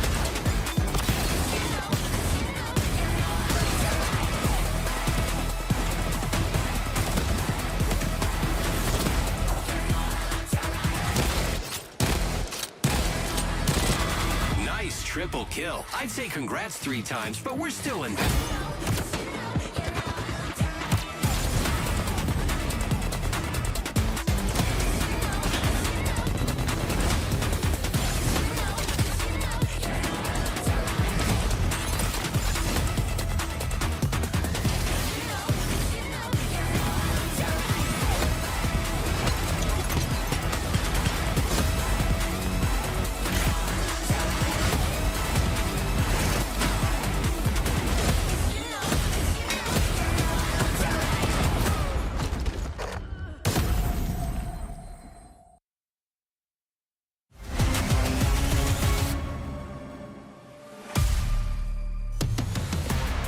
Welcome back to the Apex Legends Global Series for the final game of the day. It has been an incredible day so far, Graceful, but for the Americas, lining up our final game comes with a lot of tension. We are going into our final game on E-District, and for that final game, we have got Pioneers leading the pack at 50 points. We have got Durags right behind them at 49, 47 for ZZ. and Rock sitting at 44, DMG at 43. The top 5 teams within only 7 points of each other is basically nothing. And we are coming into this game even better with Alter taking away Catalyst, Wraith, Watson, and Caustic from Storm Point. So we are severely limited in what options you've got to transport your team. I'm expecting to see a lot of Ashe, as that is still available, in contrast to EMEA this morning. Yeah, I mean, as we saw the Caustic swap into Watson, essentially, we might, like you said, see Wraith swap into Ashe now for the same, essentially, playstyle. And I like to see that because Wraith having that little bit of moment of shine was really nice, but I was a little bit scared to see. I thought Ramp was gonna be gone, honestly. You said they were tied, correct? And that's always fun to see. However, last game, we'll have to see, because that leaderboard is definitely shaken up right now. With that last win for Team Liquid Alien, we're moving up all the way from the bottom into 12th spot, I believe. It's definitely in anybody's game to move up to at least top 10, because only the top 6 spots is kinda cemented for the moment. Yeah, as of right now, our winners of match number 5, like you said, Liquid Alienware, who have taken 0 ring damage all of the matches we've played today, are in 13th at the moment and are so close to cracking into the top 10. On the other side of this, Falcons so close to dropping out of the top 10, sitting at 9th place right now with only 28 points. Liquid Alienware only 8 points away from taking that spot away from them. Although I will say, for the Falcons fans out there, it does seem like they will have a better placement than they did in the first game of in the first match day of Split 1. I think we're gonna be fine, because like when I look at these teams, right, having played professionally formerly, is that they have made the right macro decisions and the game just doesn't play out exactly how they identify them to be played out. However, they made most of the right decisions in general. All it really takes, like I said, if you put yourself in those positionings to get late games several times, at one point it will click and you will have the zone pull towards you in a favorable fashion. And when you get those games, Falcon is one of the teams that everybody is expecting to close out those games. And when you can close out those games, that's where you get all of those massive points. So you don't need to win the last game like Team Liquid right there. They had to win that or they would have been almost doomed and had to throw like a complete bomb, 40 bombs in this lobby right now, which is, you know, almost impossible for anybody at this point. Yeah, I would say if you're Falcons, maybe to zone spammers, we're sitting in the low to high 20s area. That's where you need to win a game in order to win the day, and it's absolutely possible. We've seen zone spammers actually play pretty consistently throughout the day, albeit yes, they did go out early in some of our Storm Point matches, but they've stayed true to their name and actually gotten into most zones. I really liked the way the Hot Dog Mafia played last game. Almost managed to execute on the great spot, but just got sent a little too early by ZZ, who are really on the come up on E-District. I'm not gonna lie, if there is any other team that does, like, as long as they didn't play Fuse, the team out at the top, they would have probably won that game. But because it's that one team in that one spot with that one legend that makes it so frustrating for you to play, they end up falling short. However, other teams very happy about that, Team Liquid especially. Now we're seeing though, Zone is actually pulling more towards Electrodam, a little bit southeast of Electrodam perhaps. It's a solid spot that we haven't seen so far in the other regions. Yeah, this one will play out thankfully quite differently, and you know, for teams that did stay up and do their scouting across APAC and across EMEA, they may not have as big of an advantage here, just given that you do naturally research other regions, especially for teams that are expecting to make it into international competition. This time, Electrodam will throw a bit of a spanner in the works and force teams to adapt and improvise their own play styles, which can be pretty nice to see happen in real time. ZZ, one of the teams that actually has done quite well at that with the Fuse that you were mentioning. Psych certainly was able to lay down the hurt last game, and I love that close range portal from Guild to take out LeaveNoWitnesses, making use of the fact that as Ashe, you can get anywhere, even if you're not making use of the max range portal. ZZ, however, still have a long way to go, as moving up towards the north side is going to be their recipe for success, but they're stopping down here for a chance at upgrading their weaponry through the arsenals. I mean, I'm still super stoked of seeing that old listening we had with them, actually, with Zach communicating, hey, don't push this, make sure you reset. Seeing that duo fight from Sykes and Guild as well with the PKs was phenomenal. And I'm so happy to see that they're matching really well and listening to those guys. And the communication was so clear. Don't get me wrong, I love a good, solid, hectic HAL and Zero scream every now and then. But when you have those clear, concise communication, it's something else that we're not really used to hearing, you know. One makes you smile because it's entertaining, and one makes you smile because it's entertaining and probably the correct thing to do. Artful, very artsy. Yeah. Artful for sure. Pioneers maybe with a bit of an artsy fight here. Use the Stinger Bolt again defensively. We've seen this twice today. Pioneers using this to just try and buy themselves some space on the high ground, but they still lose Jay. Cruel Buckle holding things down, and with a nade, can fake the res, but isn't going to go for it immediately. Instead, letting Sang reset on the low ground. Cruel Buckle and Cersei disengaged completely from this fight, neither wanting to risk the chance of getting the full team taken down in game number 6. Mastiff fights up close with the Peacekeeper, though, could be sending Durags out early, and indeed, they will be gone. Liquid Alienware taking them out with the help of Unreal Nightmare from afar. That was really close, though. It came down to trades on both sides. Team Liquid Alien were very happy with that, as Durags was actually way up higher up on the leaderboard. Now comes down to Yanya alone, trying to survive as his teammates get thirsted, and they're chasing him down. Can they catch him through the second TP?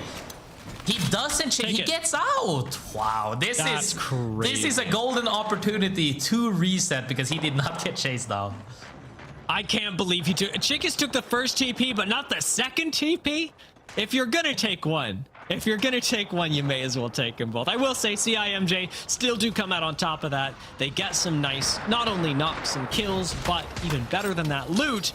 However, the nice guys not coming out so cleanly. Cody gets taken down. Sang is a hair's breadth away from falling himself.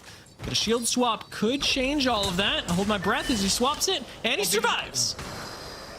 That was scary. One Peter shot right there in the head, he's down. However, they might have over-chased, actually, as now Pioneers are back at them again. This fight has been going on for over a minute at this point, but Cruel Buckle and Cersei managed to keep that up, as they now even have the banner as well, hopefully getting a reset right next to them.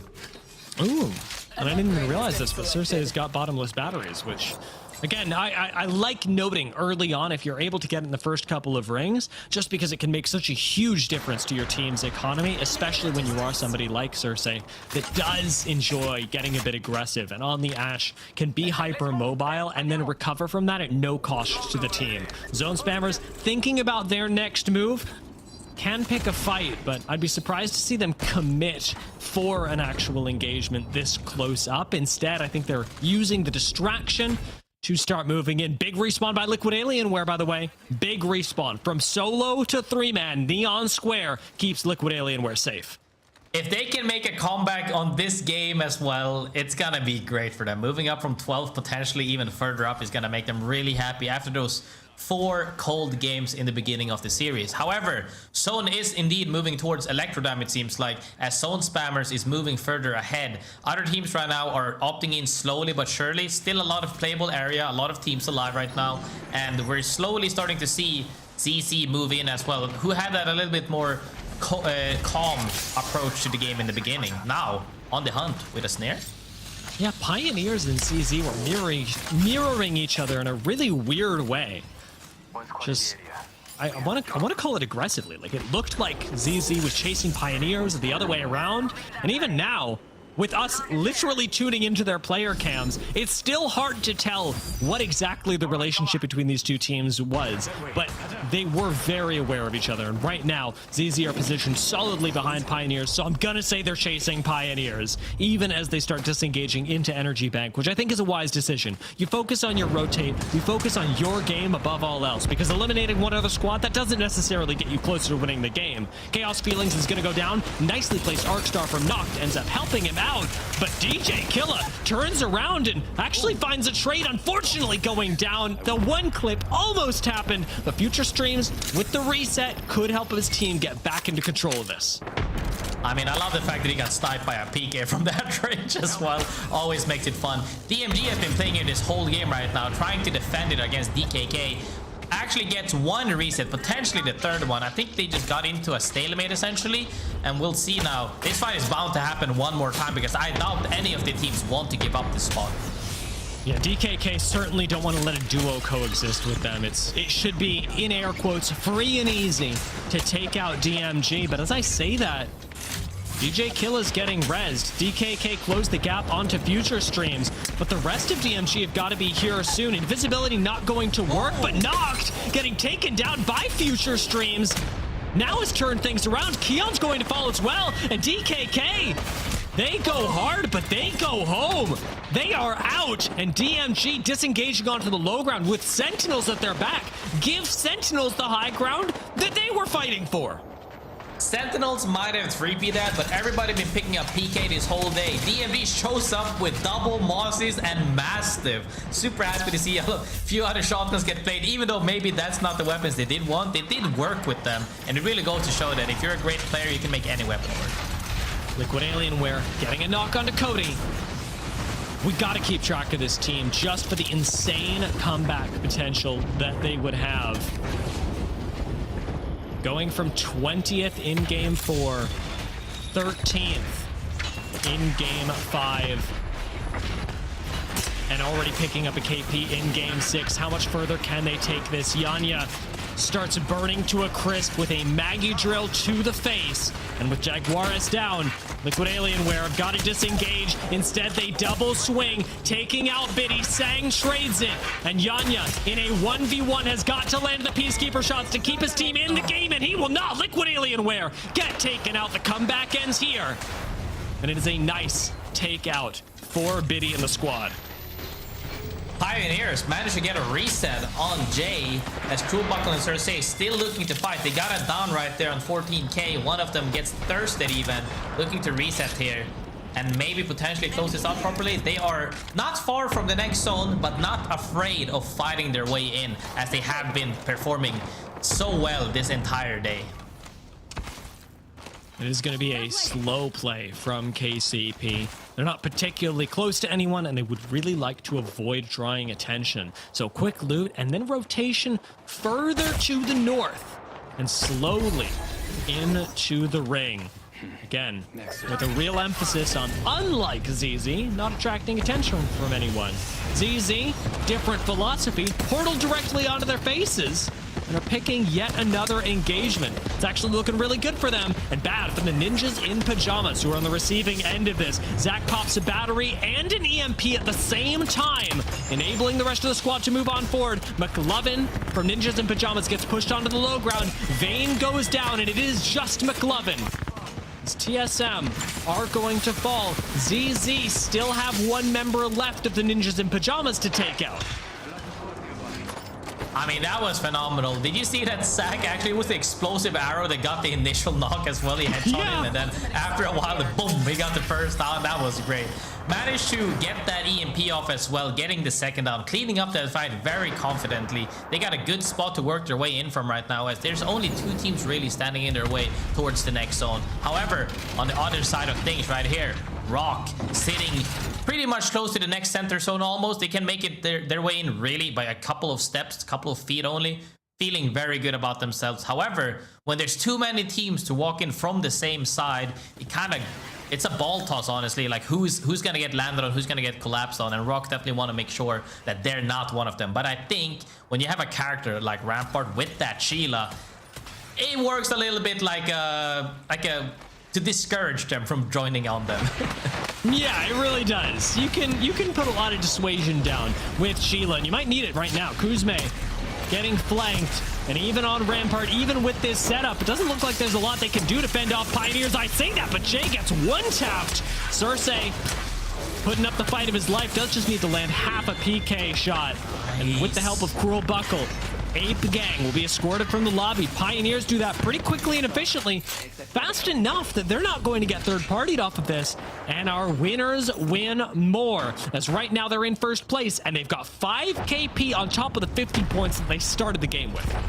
For anybody who's actually looking to main Sparrow as their main legend, you need to look at Cruel Buckle, because I've seen him this entire day making phenomenal plays and having off angles that a lot of other Sparrows don't naturally have. They might have it every, like one fight every now and then, but Cruel Buckle consistently getting off angles on that with that passive on Sparrow, making huge plays, opening up the fight for his teammates. And you know, I'm really surprised by that, and that's nice to see. I mean, I'll be honest with you. This Pioneers squad, at least today, is looking unstoppable, and they were already a team that was quite scary on paper going into the season. That doesn't always translate into the first day, but it's certainly looking like it here. The Nice Guys needing to be stopped.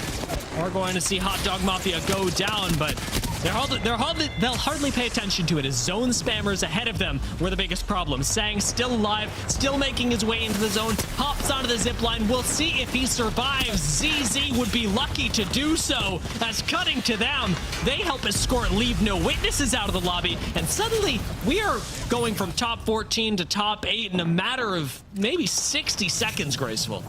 It might even get a reset, but it looks like Cruel Buckle once again trying to take an angle, but good nade usage out of ZZ, and even DMG joins in with that massive. DMG is still here. Now he got eliminated. That actually opens up for the potential full reset on CZ, as they got that res off as well. Potentially the mobile res as well, but they're getting collapsed on right now by Rock Esports, who was sitting in that spot earlier before. He takes a peek, but he doesn't go for it. Oh my god. They held them off. They're still all up now. There's actually no way that Pioneers look to finish off ZZ, get griefed, and Rock saves them by continuing to apply pressure to ZZ. This keeps all three of the squads alive, and all three of the squads, I'll say, in not terrible positions. Unfortunately for all of them, they'll have to fight again, as none are inside of the zone, and realistically only one can rotate in. It's definitely gonna be hard for ZZ to move in here, and even if they do go like ahead of them by potentially an Ash TP or something, it's gonna be blind. You don't really know what's ahead of you because you couldn't have scouted for this moment. They just right now got to breathe for a few seconds. Does Zach have enough time to scout on that drone before they're forced to take a decision? But the decision is to fight right now. You're crazy. And looking for the kills on Pioneers gets eliminated, and now the Ash TP comes out for a blind spot. Is there a team here? There is not. They get the reset on top of the bridge, and they just went from potentially with certainty getting eliminated to now a superb spot to fight from. They're actually almost in on the next zone. They're not really in on the next zone. No, not yet. In fact, Falcons are right below them, and that's a big problem for ZZ. But Rock have some problems of their own, setting up right underneath CIMJ.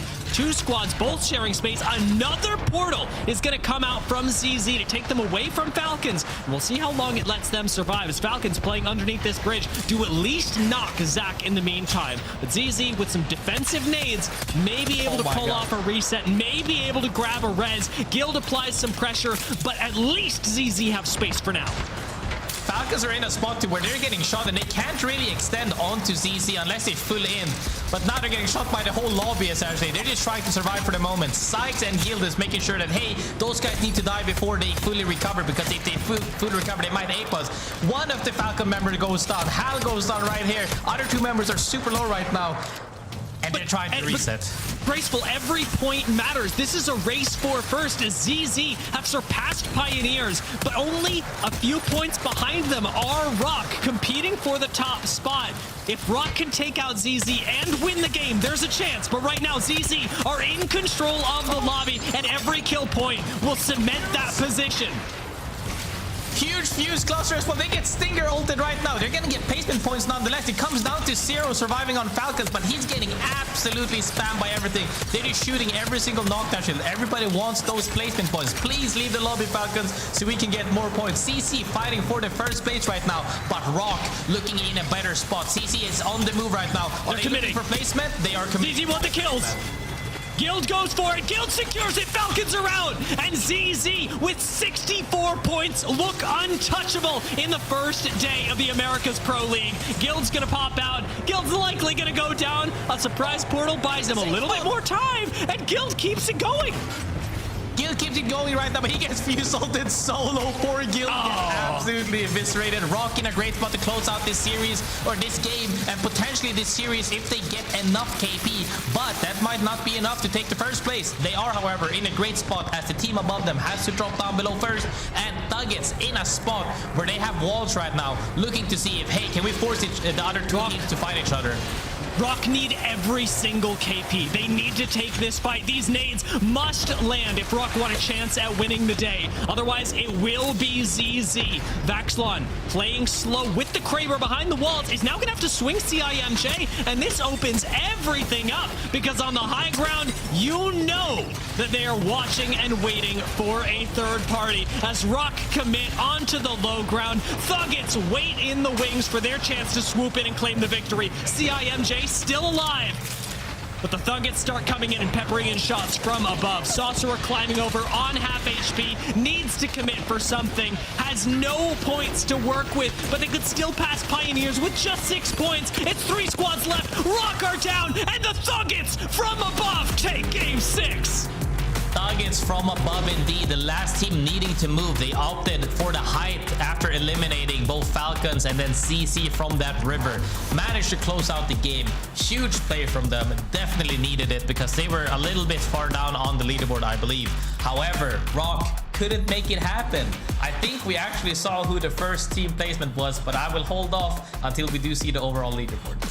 I'm looking down to see where the THUGGETS were. Okay, the THUGGETS began that game in 17th place, but they've won it. Like we talked about, every game matters, every placement matters, and how far that moved them. I'm not going to do the math right now. I know we could, but it would ruin some of the surprise. And Glitter, I want you here for the special occasion because we had some crazy leaderboard switch ups in that last circle. That was exciting. And this is what happens similar to EMEA when the teams that can potentially be big point sponges don't do the point sponging. It opens up the door for so many of these other teams. And this was such a close lobby, even with some very big heavy hitters in here.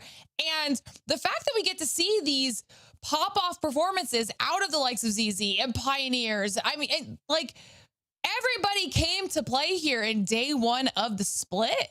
And I really, really enjoyed what we got to see here today.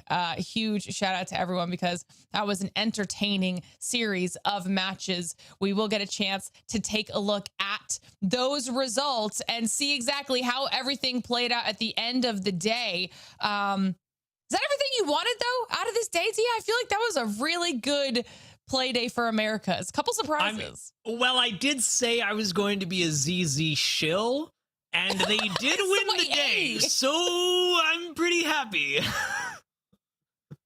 Yeah, to be fair, you did have a good day as well, Dia. I feel like you were a little bit of a lucky charm here today for some of these squads. But what it was just really impressive with the consistent aggression that we saw out of quite a few of these squads here, Graceful, as we get a chance to take a look at the match results. THUGGETS obviously closing out the day with a win, and like you have mentioned, Dia, that win will catapult them up the overall leaderboard. But Graceful, I mean, 10 kills to THUGGETS, 12 to ZZ, even in 4th place, and that's just because the water fight there at the end was just so close. I mean, that was huge, honestly. They didn't only fight there, they fought like almost the entire game, I felt like. And they were even chasing Pioneers earlier on in that lobby as well when they were still a duo. They didn't fully commit to it. But taking these fights after fights, engage after engage, and still coming out on top, even when they get pressured by 2 different teams, it's just something else to see that happening. Let's see. Like Dia said, ZZ finding themselves at the top of our series results here for the day by 4 points. Very, very close with the KP when it comes to Pioneers, but it was those placement points at the end that's what pushed them just above. It really was. And hey, Pioneers looking very good today. I was fully prepared going into the mid-game of Game 5 to be ending this on a Pioneers win, because they were playing so cleanly. A 2nd place is still going to look really good on their record. And this is absolutely a squad that I'm putting in my top couple of teams just to look out for during the season, because if they're able to keep this level of play, I think that they're going to be moving up on the KP poll leaderboards. Oh, you heard it here first. I want to see if the poll changes by the end of Split 2. Maybe they can rerun it after we get through Split 2 and see which teams kind of sit where in the global community rankings heading into champs, because obviously it's got to be a week to week thing. All right? Week to week. It's got to be. It's got to be. I'm pretty sure. We'll see. You know what? We'll see what people have to say about that. Let's start continuing to highlight, though, the individual side of things, because it's time for our Sony InZone Kill Leader race. And if you're wondering what team that might be, we've got a tie at the top with Guild and Cersei. And I know it looks like a tie, but Graceful, Cersei wins the tie by ending up with more damage. But the fact that we've got two of them up here, 21 kills today, is crazy. Yeah, most definitely. We saw a lot of combo playing between Cersei and Cruelbuckle is also on that leaderboard. One thing though, I gotta say, we saw a lot of RE45s here in the American region compared to EMEA region, but Cersei has been non-stop shooting people out. Look at this. Those two are from different teams, by the way, and he still cleans up more people, taking so much space, playing Alter to a really high level, and I think more characters as well. I think I've been talking a lot about Cruelbuckle in general, but Cersei nonetheless have been shooting nukes essentially. He's doing so well in taking space and not letting people breathe, having that pressure up constantly from off angles, as we see on the Ashe, as we saw on the Altar. And I think when you have players like this on your team, it helps the team be on the same page, because you always know that one person is leading the charge essentially. Makes it a lot easier for your whole team to line up properly. You know, I know we're highlighting Cersei here. 21 kills of the day is a very impressive day. Also winning out in the tiebreaker because of the damage. But like you mentioned, we do have Cruelbuckle up here in 5th. And then down there in 10th, we also have Jay. So all of KCP find their way into our Sony InZone Kill Leader race. But of course, at the end, it is Cersei with 76, almost 7,700 damage for the day here, Dia. That is a very strong day one performance.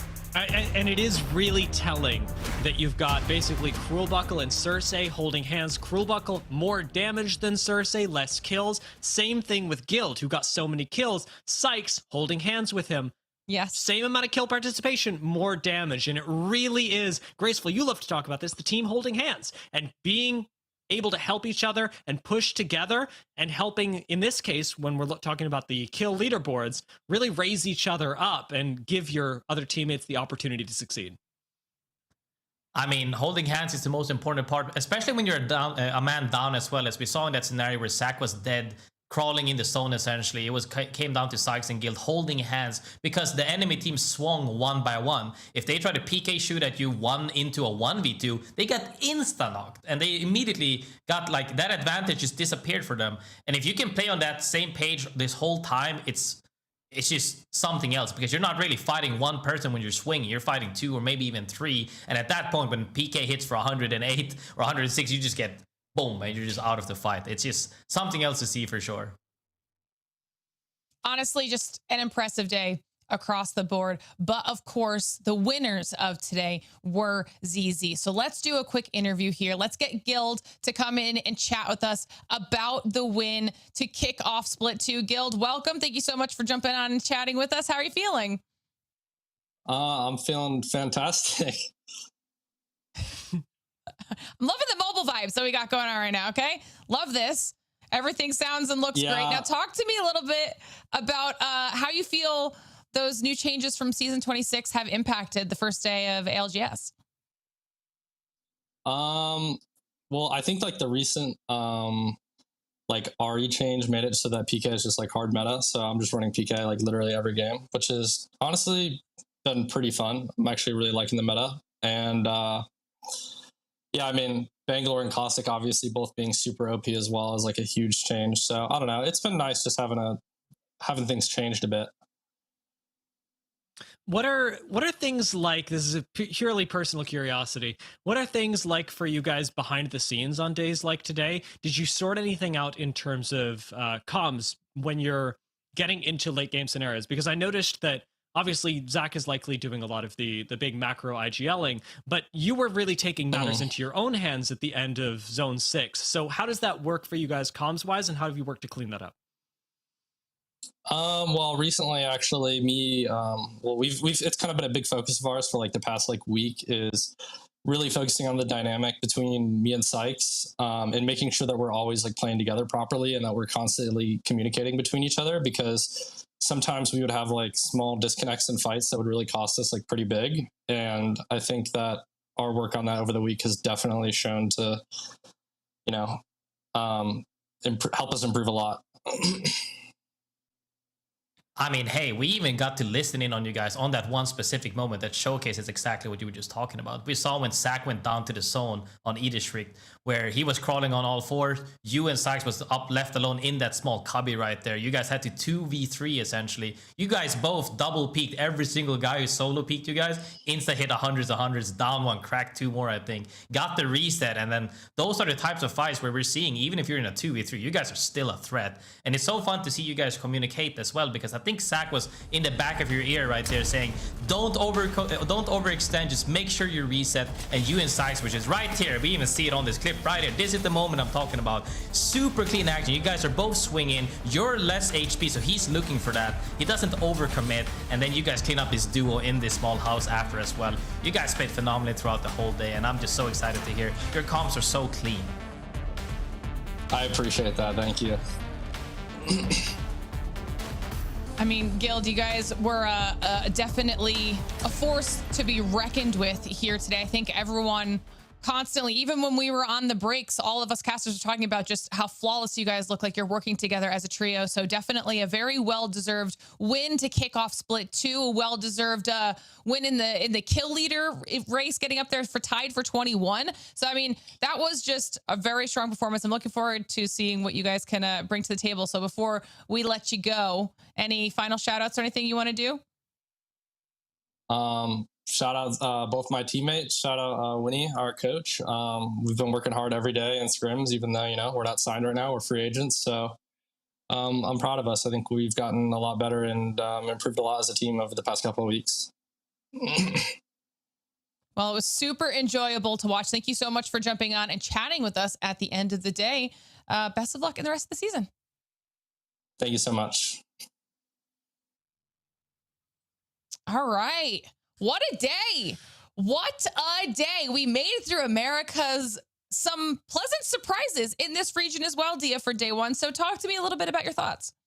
Well, I'm really happy that I know I talked to you about this in between shows. I'm really happy that in between shows, we were able to catch this amazing side swipe by ZZ to overtake in the leaderboards, that we were able to catch Team Liquid with an incredible turnaround win. I think we had so many like shining star moments that we were able to catch from multiple teams today, and that is the sign of a fantastic season to come, because it's only day one. So really amazed with what we saw here in the Americas, and I'll be honest, I'm almost gassed out. Like we've just been at such high energy levels all day with the incredible plays that we saw across EMEA and North America, that I am going to take a break, sleep, and then I guess open the Faceit VOD and start prepping for next week. I feel like I'm just realizing that you coordinated your outfit here to go with the ZZ shill vibes. I get it now, Dia. Great call on the day. Graceful. Give me your thoughts on the Americas region. I think it's been fun seeing, like, especially Cruel Buckle for me today. I feel like we tend to see there were so many heavy hitters in the lobby. It's easy to just focus on their journey. But when we see small glimpse of like potentially players that might be taking the torch now, it's just something else, and I think it should be inspiring to people to see new ways of playing the game. And the game, as we said, is ever changing, and even Guild himself said, I'm liking the changes. We hear a lot of different opinions about this being good, this being bad, but the people that are liking it, in my opinion, when you have that motivation and you have that mindset of enjoying stuff regardless of how things are, you're more bound to have more success and a more fruitful journey, because it is something you enjoy. If I hate it, then it's definitely a lot harder to enjoy and learn from it, for sure. Yeah, I think that this is going to be a really fun split here for this region. But Dia, Graceful, as always, you guys were phenomenal. You crushed it. Thank you so much for getting us through all of those games. We're going to let you go so you can rest after your day of work. As far as we're concerned, though, in the ALGS, this was only day 1 of Split 2. So we might not have more action in store today, but more ALGS action is coming up right around the corner, okay? EMEA match day 2 will be September 6th at 6 p.m. BST, 1 p.m. ET, and 10 a.m.